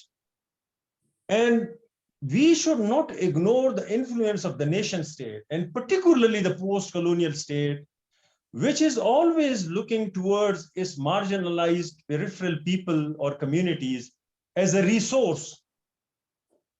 In 1971, even the post-colonial state was having this notion of changing the race of the Bengali people. Right now, we are observing that in the behavior of the post-colonial state, where they are trying to change the behavior of the Pashtun population and the Baloch population. What I'm just saying, if you have this major elephant in the room, where it is within the DNA of the post-colonial state and the inheritance from the colonial state, where they are trying to change the cultural outlook of the communities which it is ruling, probably peace would be a distant reality. One is this. Another is market. Right now, post-colonial state is in league with market. Look in India, look in Pakistan. Whatever is coming from the global side cannot be resisted. India is accepting most of the global changes in the new liberal regime. Pakistan's foreign minister, Pakistan's finance ministers are mostly coming from the IMF. It is IMF which is literally ruling Pakistan in that sense. Most of the finance ministers and the state banks elites, they are coming directly from the IMF. What I'm just saying, market itself is a huge elephant in that sense. And this market lives on creating boundaries and setting these boundaries, making us believe as if these boundaries are natural, while they are not natural. For example, look at the war on terror. The war on terror came in my area to eliminate Al-Qaeda. What happened? In the next 20 years, they said Al-Qaeda has been eliminated, but another boundary has been emerged in the form of Taliban. Different forms of Taliban. And the US says Taliban is not our headache, this is your headache.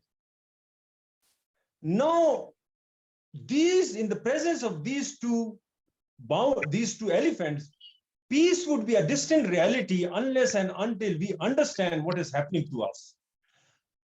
I am observing most of my friends, if those who are from India, they are taking the side of their state, those from Pakistan, they are taking the side of their state, those who are living in Afghanistan, they will be taking the side of their states.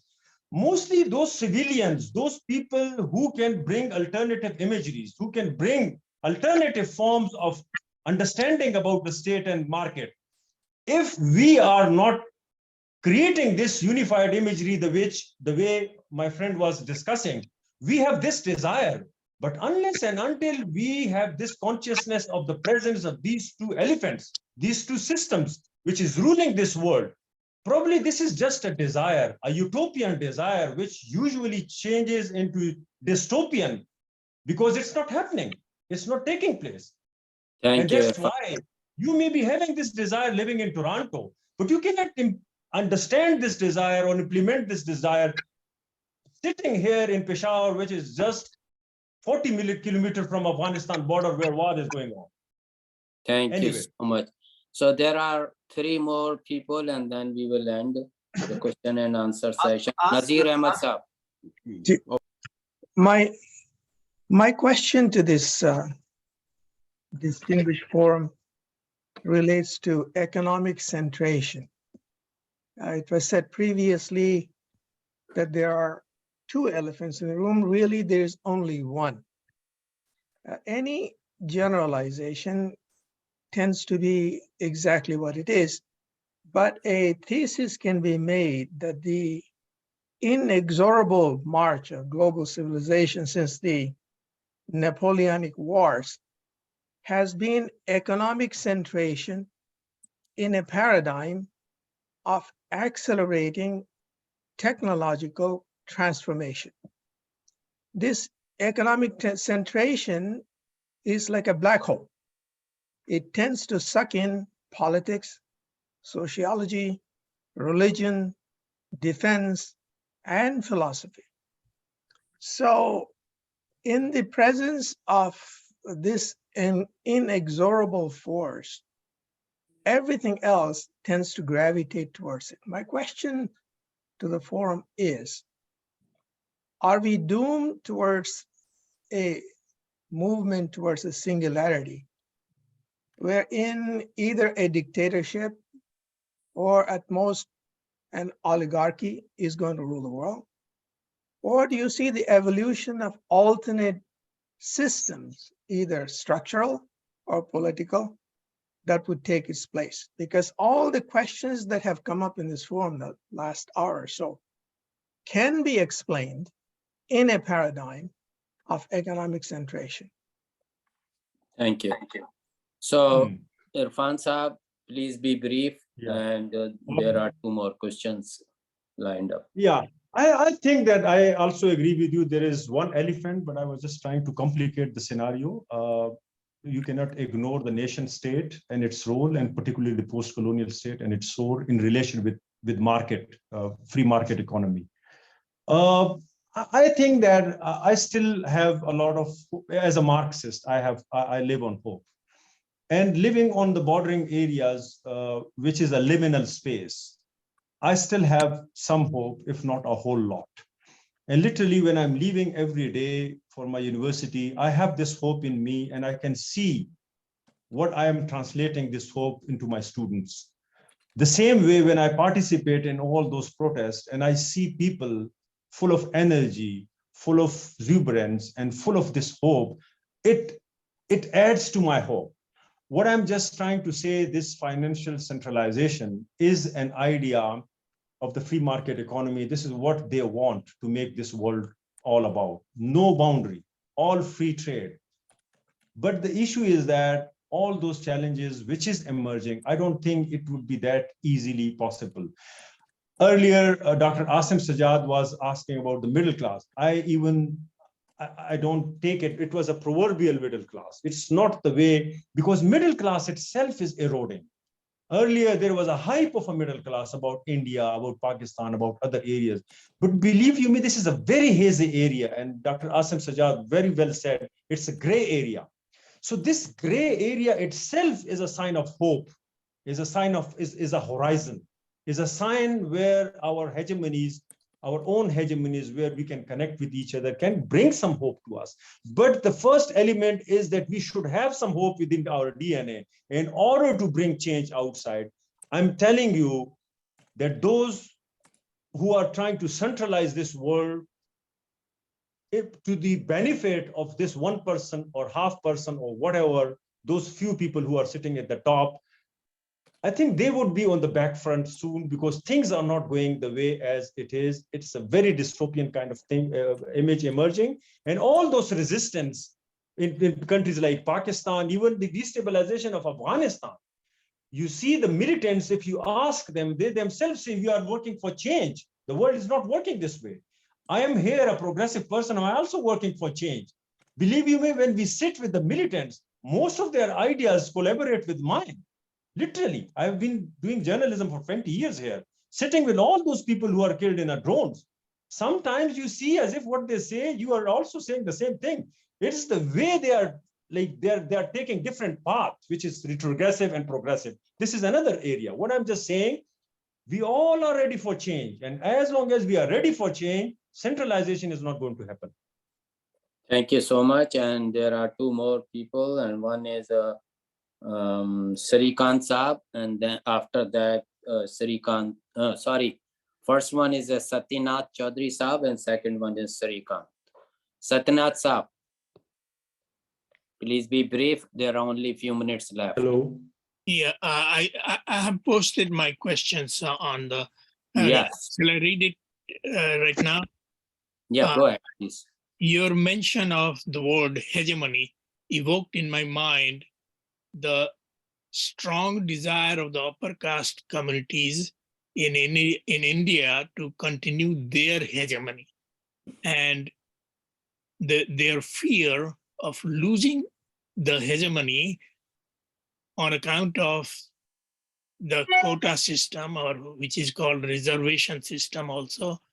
And that is what has driven most of the upper caste individuals into the lap of reactionary RSS, BJP, and their flag bearers, Modi and Shah. In their politics of or for hegemony among the groups called Ashrafs, Pashmandas, Azlafs, Asjals in Pakistan. Is there some struggle going on among these groups? So that's my question.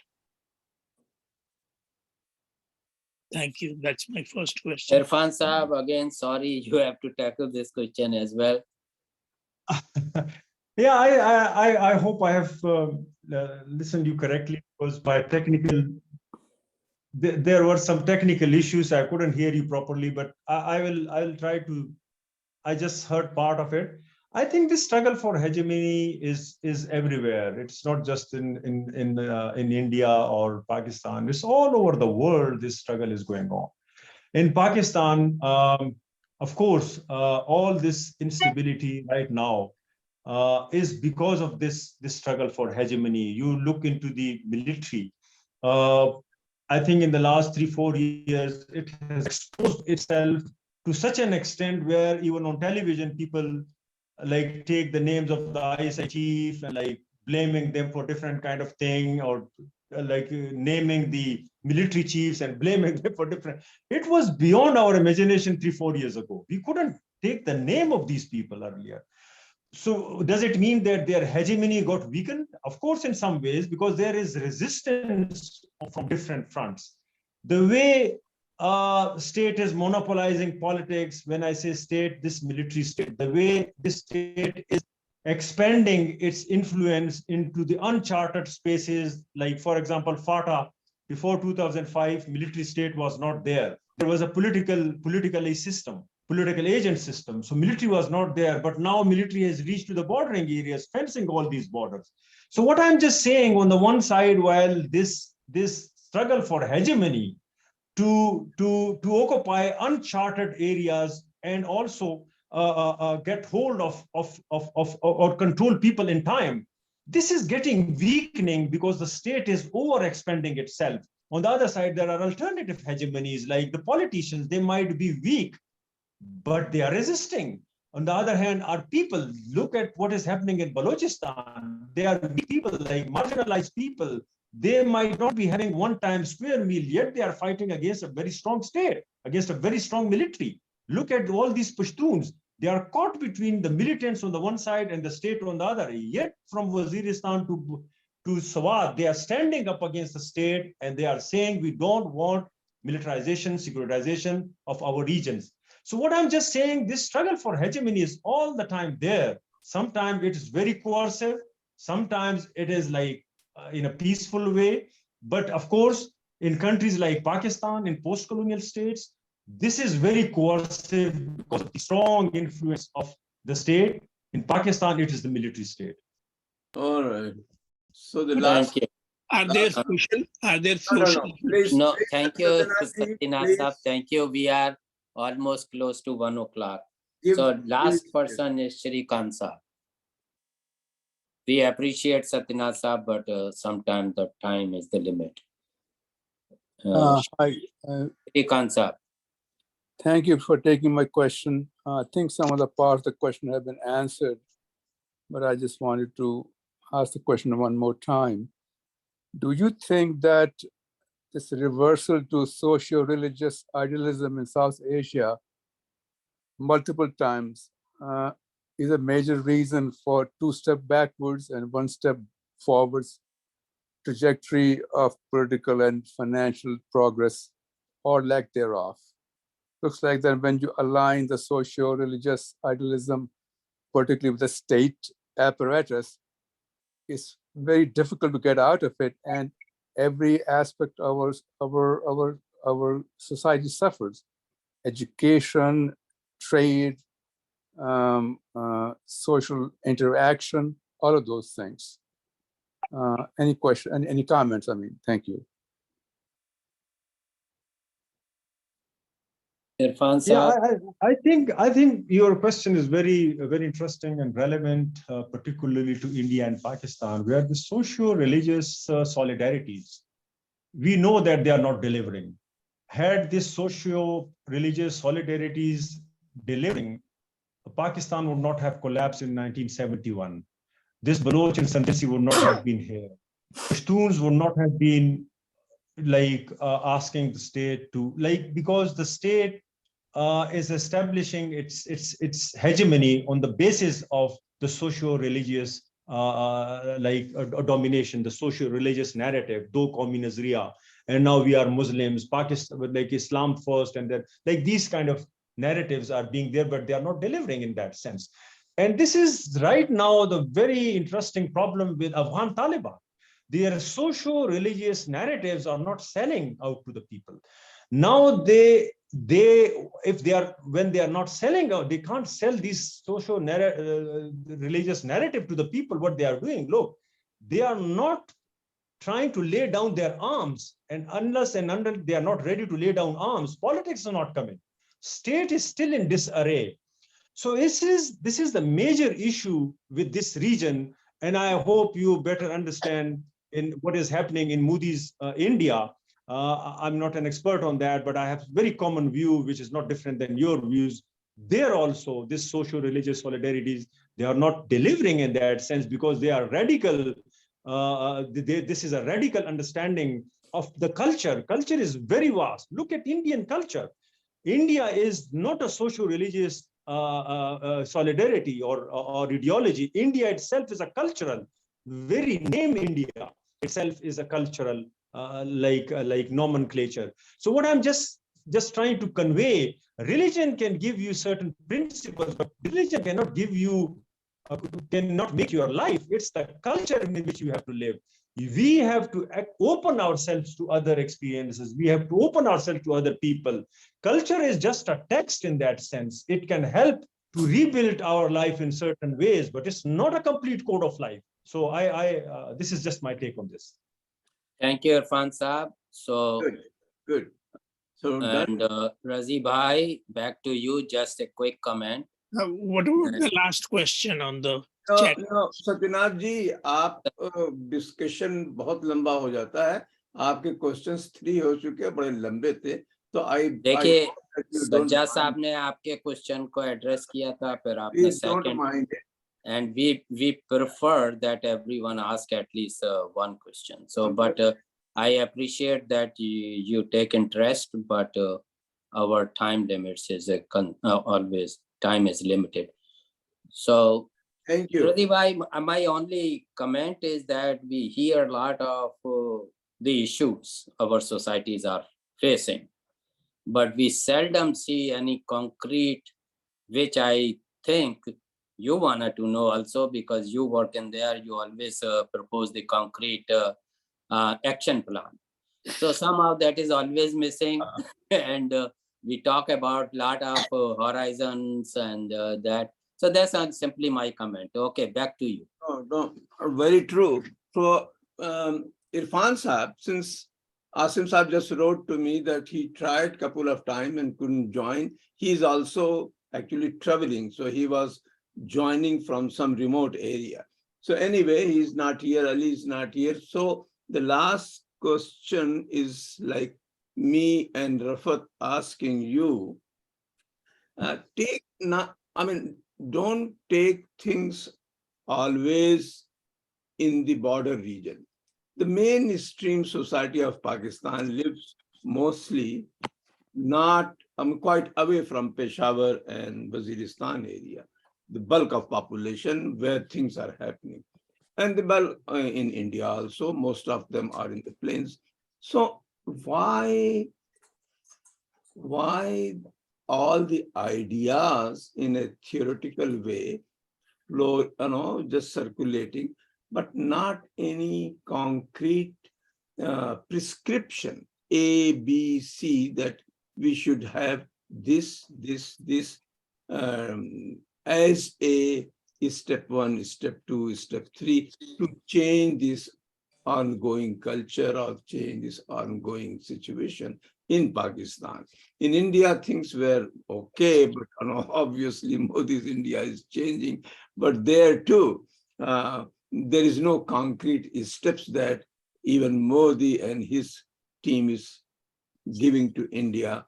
Everything is rosy and good. So in your situation, please come to Karachi, come to Lahore, Islamabad, Rawalpindi. I'm not saying that don't include Peshawar. Of course, include that. This is 200 plus million people. Why they are not seeing the importance of roads being built, educational institution has to be put in order, industries have to be established, ladkiyan or females have to be more liberated, equalized or empowered. All these things are concrete things which can improve a society, and automatically other things can be reduced. So why don't you, whether it's from the left or from the center, don't talk ever about this? Why always Nara and the high visions and all those things? Look, there's no real industry that is flourishing there. There's no hi-fi institutions that are named for specialization and other things. You're dependent on everything. So why there is no concrete steps taken? And by the way, Dr. Zadi asked the same question. All right, everybody asked. I mean, who even did not ask. Amir Bhai didn't ask any question, but I'm sure everyone has the same thing in mind. Pakistan is a case in point here, that why no prescription in defined terms. You are in the center area. People don't tell that this is how we should take steps. So have you any thoughts about it? Can you say that? Can you express about why? Yeah, Irfan Saab, we are not putting you on the spot for that you should come up with some idea, but there are some. No, we are not putting you on this spot. Now, this is interesting. I want to say something about this. First of all, like, I'm sitting in Peshawar, but I'm telling you something about Afghanistan as well. It's a whole country, this bordering region, and even down. Anyway, this is just to explain the point. I agree with you that the rest of Pakistan, you should also talk about that. So I'm just saying, like, there are a few very concrete things. First of all, the system which is working in Pakistan right now, I think it's no more workable in future. Whoever will come will find it very difficult to understand how to lead this country, because the earlier hybrid system is not there, but it's not working, and now we don't have any plan, especially the economic situation of the country. Second is that I'm visiting Karachi, Lahore, and Islamabad. Believe you me, this is a very dystopian kind of idea, but people are leaving. Those who can afford, they are leaving. They're not living here anymore because of the same kind of situation which you mentioned. Like, education is a main issue, challenge, roads, infrastructure, all these is a main issue. So that's why most of the people, they are leaving. Third thing, another phenomena which is emerging, is this new liberal phenomena of the gated communities.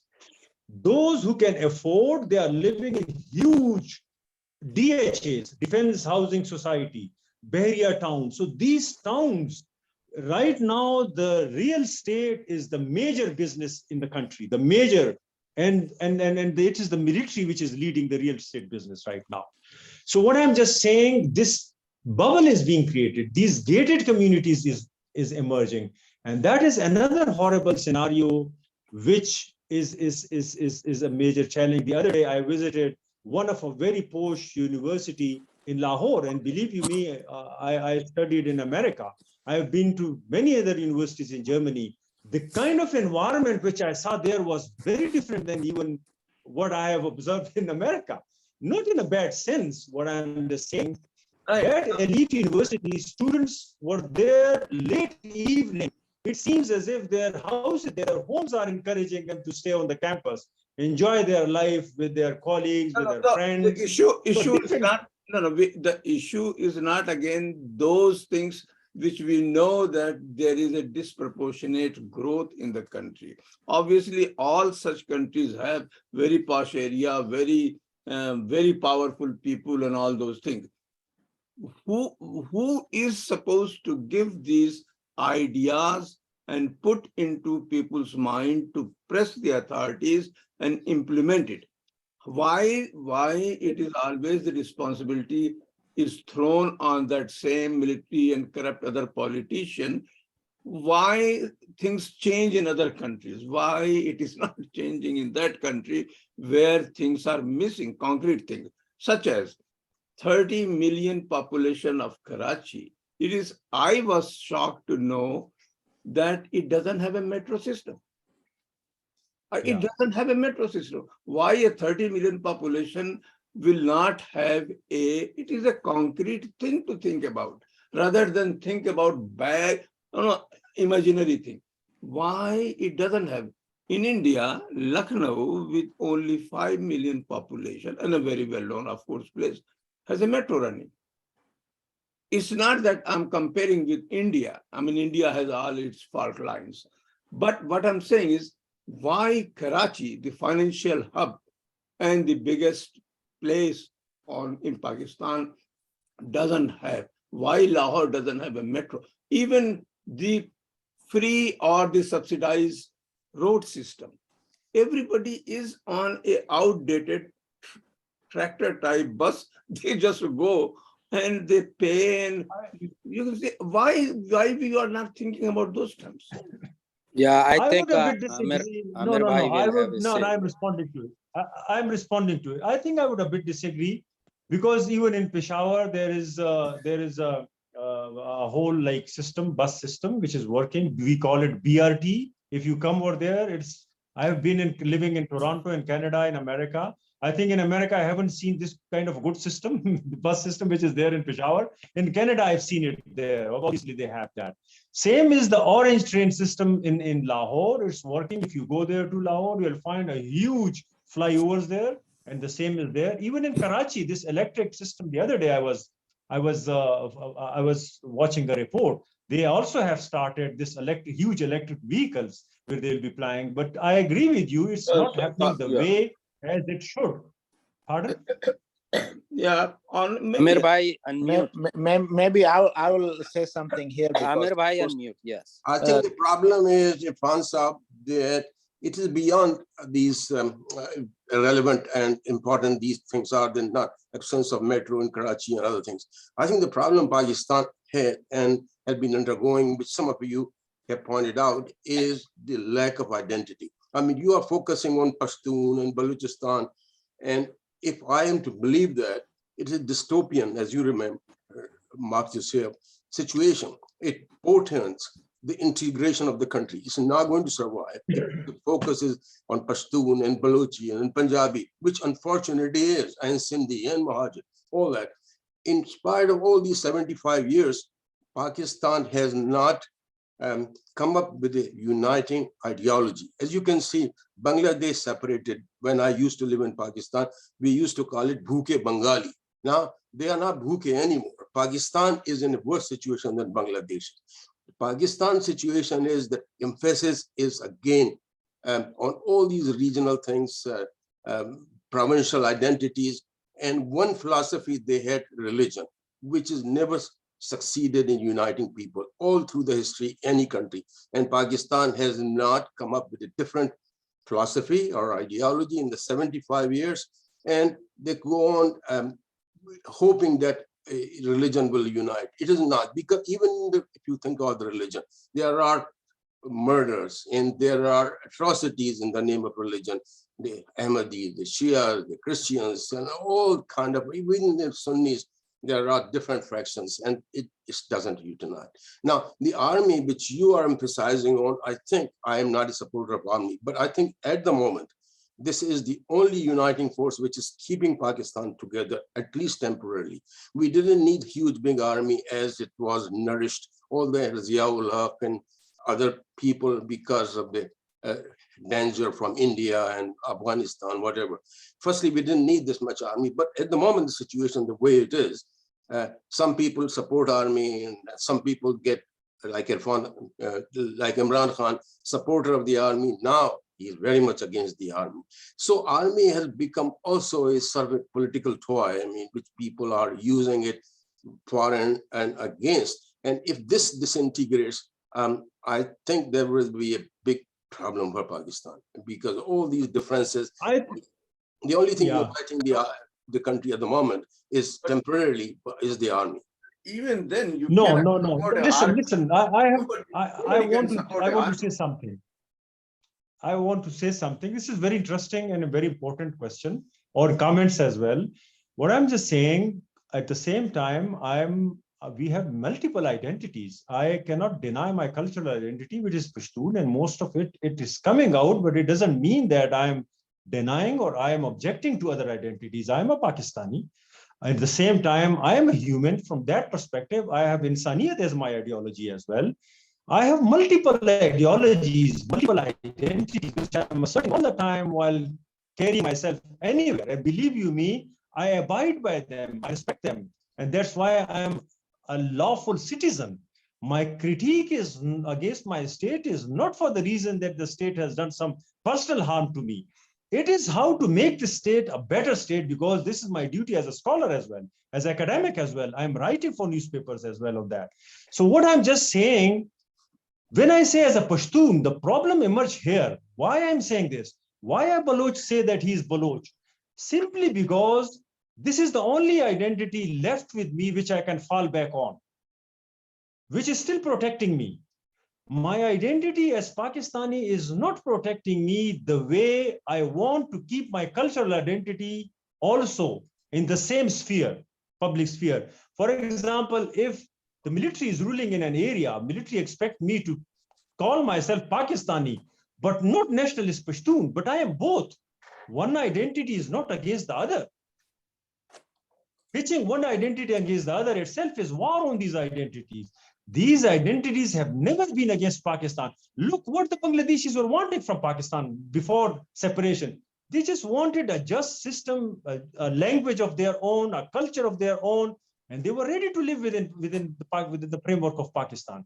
They were the law-abiding citizen. They actually made Pakistan.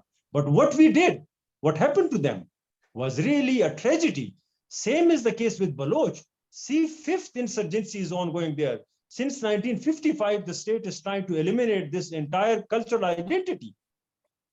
When the state is eliminating them, what they should have to fall back on? Their own cultural identities.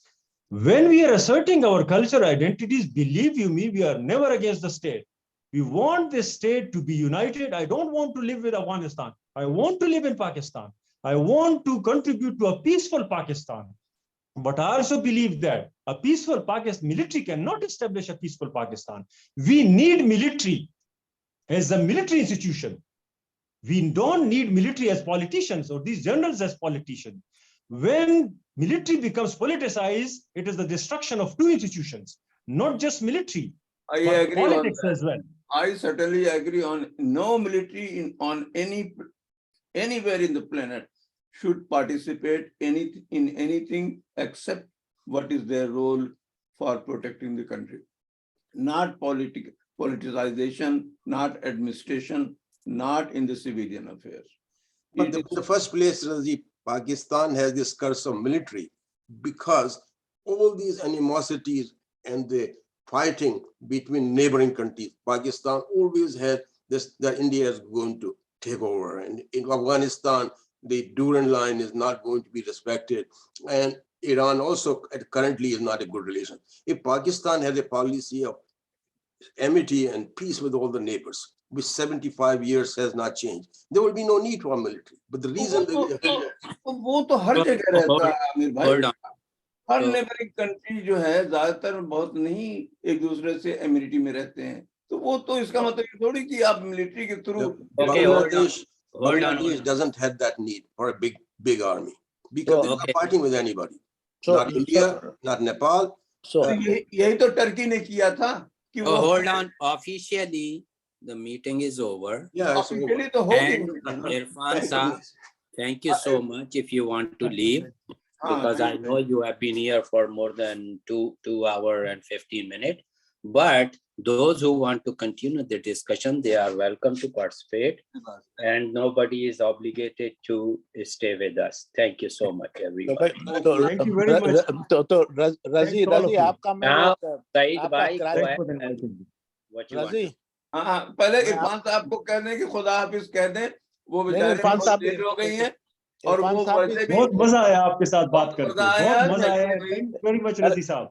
अरे इरफान साहब एक बहुत minute रुक शुक्रिया Irfan Saab, and in the absence of Sajjad Saab, to take care of all the नहीं नहीं questions. I will always be Irfan there साहब अभी whenever you रुकें call me. Very, There. very much I think it appreciated. was unfair for him to carry the Yeah, burden. yeah, I enjoyed it. I enjoyed it. But enjoyed it, and thank we you will so we much. will talk again about other events. Okay, thank you. Okay. खुदा हाफिज। Thank you. Abhi. खुदा हाफिज। तो रजी Go ahead. तो वो आपका जो कराची का जो था ना सवाल, वो जवाब सही मैं आपको अब बताता हूँ, क्योंकि कराची में इन लोगों का नहीं, कराची में सिलसिला ये ट्रांसपोर्टेशन का इसलिए नहीं हुआ डेवलप कि वो करप्शन, कई दफा वो मेट्रो लाहौर के अंदर हो गया, लाहौर के अंदर बस सर्विस है, वो मेट्रो इस तरह है कि वो शहबाज शरीफ ने, because he was in the government and he invested the money, तो हो गया। कराची के अंदर क्योंकि पीपल्स पार्टी की गवर्नमेंट है, जमात इस्लामी की कुछ सीटें होती हैं, कुछ MQM की, because of corruption and political turmoil, तो वो आज तक नहीं हो पका। कई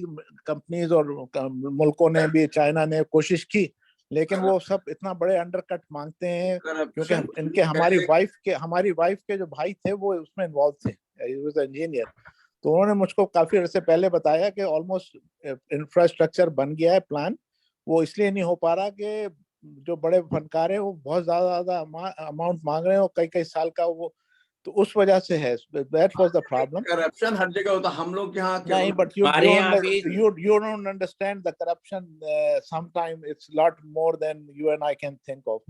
तो जो अब हाल है, अब जैसे कराची के अंदर अभी बेसिक सर्विस कराची में अभी जो इलेक्शन हुआ है बल्दियाती, तो वो पीपल्स पार्टी और उन्होंने रिक करके ले लिए। अब वो कराची को कह रहे हैं कि उसको डिवाइड कर दो 2 हिस्सों में, just to, that's how corrupt this system just is. Imagine कि जमात इस्लामी का अगर मेयर हो जाएगा तो कराची की जो कल्चरल लाइफ है वो क्या होगी, और उसके साथ क्या क्या होगा। आप बताओ, कराची के अंदर वो आ गया है डॉन के अंदर कि what they are going to do is shut the doors of so many other things. I mean unimaginable। जो 2 सीट पाते थे वो आजकल जो है 80-90 पे जा रहे हैं, तो क्या कहा जाए। एनीवे, चलिए बहुत देर हो गई है, आप लोग भी थक गए होंगे। अगले इवेंट में नैरा नूर के ऊपर है दानिश इकबाल का, तो आप लोग जरूर शामिल हों, और इंशाल्लाह जो है फिर सुनने में आएगा। कुछ है तो इश्यूज तो हैं, इशू रियली वहाँ का बहुत सीरियस है। It was a shame that Professor Sajjad, he couldn't stay or he was नहीं, disconnected. वो उन्होंने लिखा कि असल में वो भी शुरू में उन्होंने कहा कि ही इज ट्रेवलिंग, और वो कहीं रिमोट एरिया से उन्होंने ज्वाइन किया था। वो उस वक्त तक स्टेबलाइज था, and suddenly he got out, and after that he tried many times and he couldn't.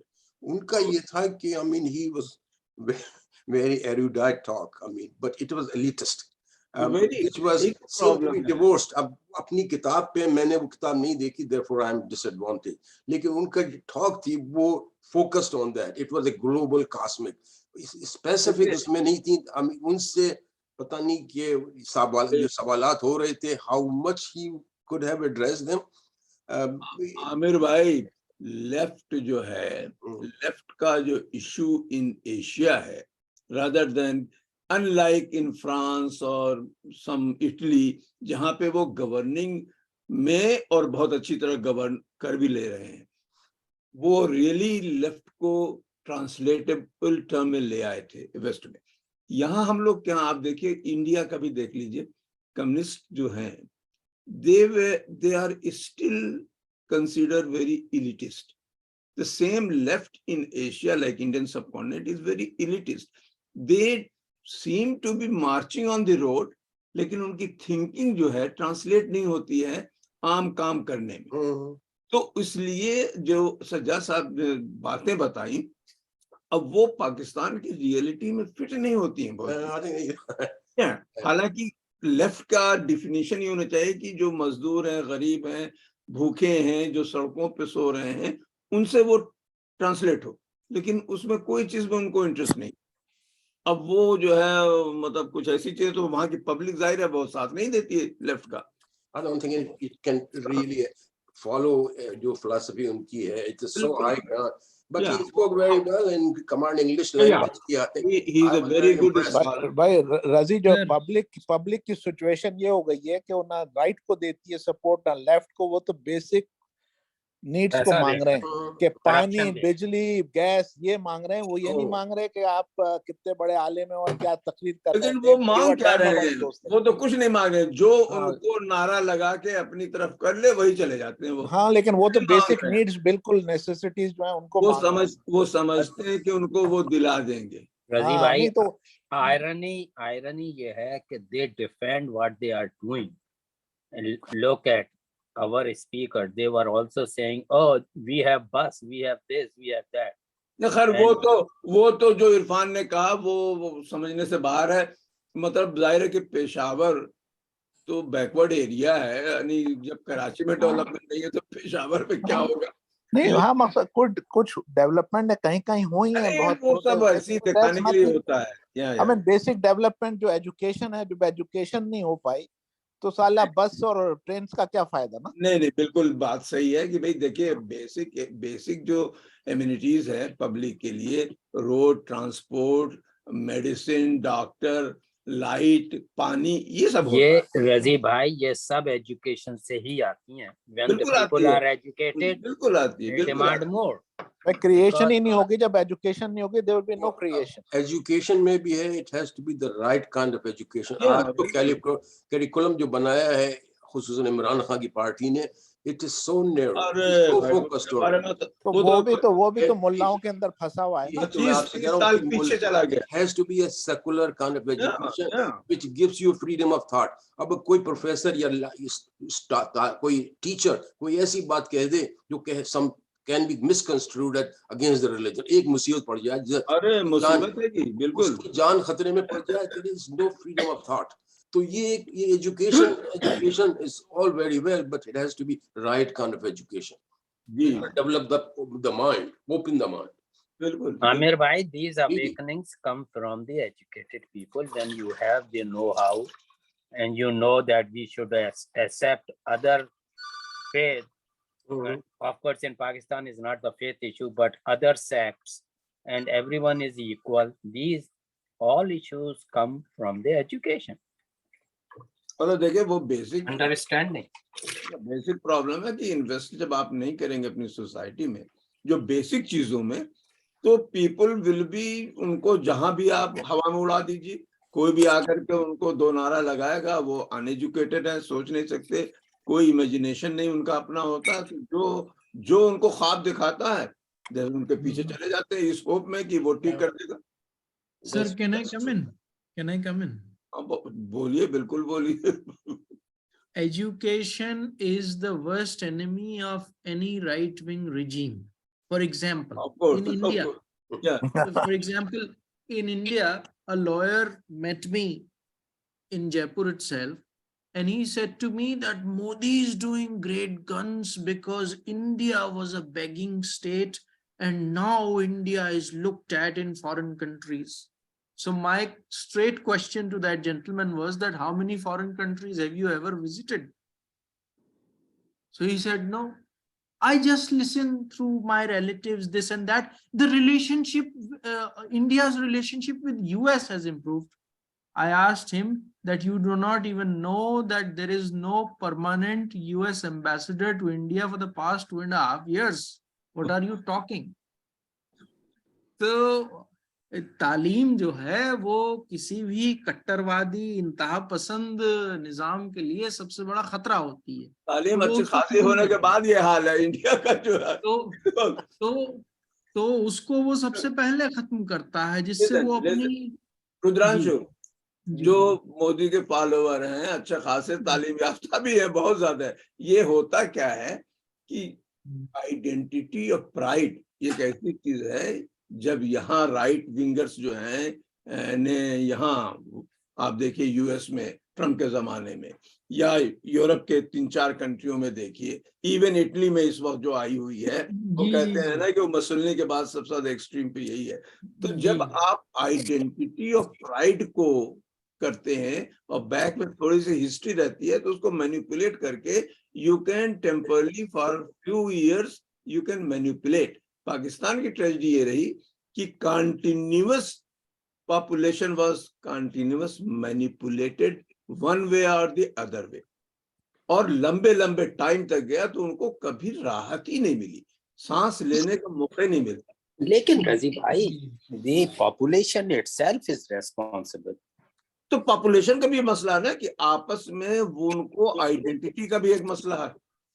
वो बड़ा मसला है आइडेंटिटी का मसला तो है, वो है, लेकिन असल में वही फोर्सेस जो है ना, वो जिस तरह ब्रिटिश ने आपको इंडिया में इतने रोल किया डिवाइड करके और तफरका फैला के और रिलीजियस और पॉलिटिकल ग्राउंड्स पे, तो वहां पे भी यही, इसीलिए वो यूनाइटेड नहीं होने देते आपको। वो ब्रिटेन का क्या है भाई, पंजाबी का सिंधी से कोई मतलब नहीं है, आपस में एट कर दे। Srikanth sir wants to say something that's here and then close out. Okay. I have been watching the Western system because I'm part of it for the last 50 years. So I want you to listen to 1 minute. You cannot generate wealth without capitalism, and you can't distribute wealth equitably without socialism. So Western democracies, which are improved significantly, if you do not have the hybrid system of Western Europe and partly of US, you will have chaos, you will have discontentment, you will have unequal progress. But you remember, the Scandinavians have proven that. I understand, but they are very small countries. I'm talking about big economies which have different compunctions, which have different parameters and different trajectories. So small countries, Singapore can do very well, okay? Well, even if you go to France, if you see French system, or even Western Germany, not Western Germany, they are huge countries. Yes, and they are hybrid. They are democratic socialism. They are social welfare states. Yes. So that's what I'm saying. So if you have to have a core of capitalism with entrepreneurship, competition, sure. And in all countries, India, Pakistan, Bangladesh, but then you have to have rule-based system of some equitable distribution. It's never going to be perfect. It's going to be back and forth. Okay, there's going to be areas of agreement and disagreement, and that's what you fight in democracy. Okay, you give some, you gain some, and you keep some. Okay, so that's my 2 cents worth. Yeah, but on that we now conclude and finish.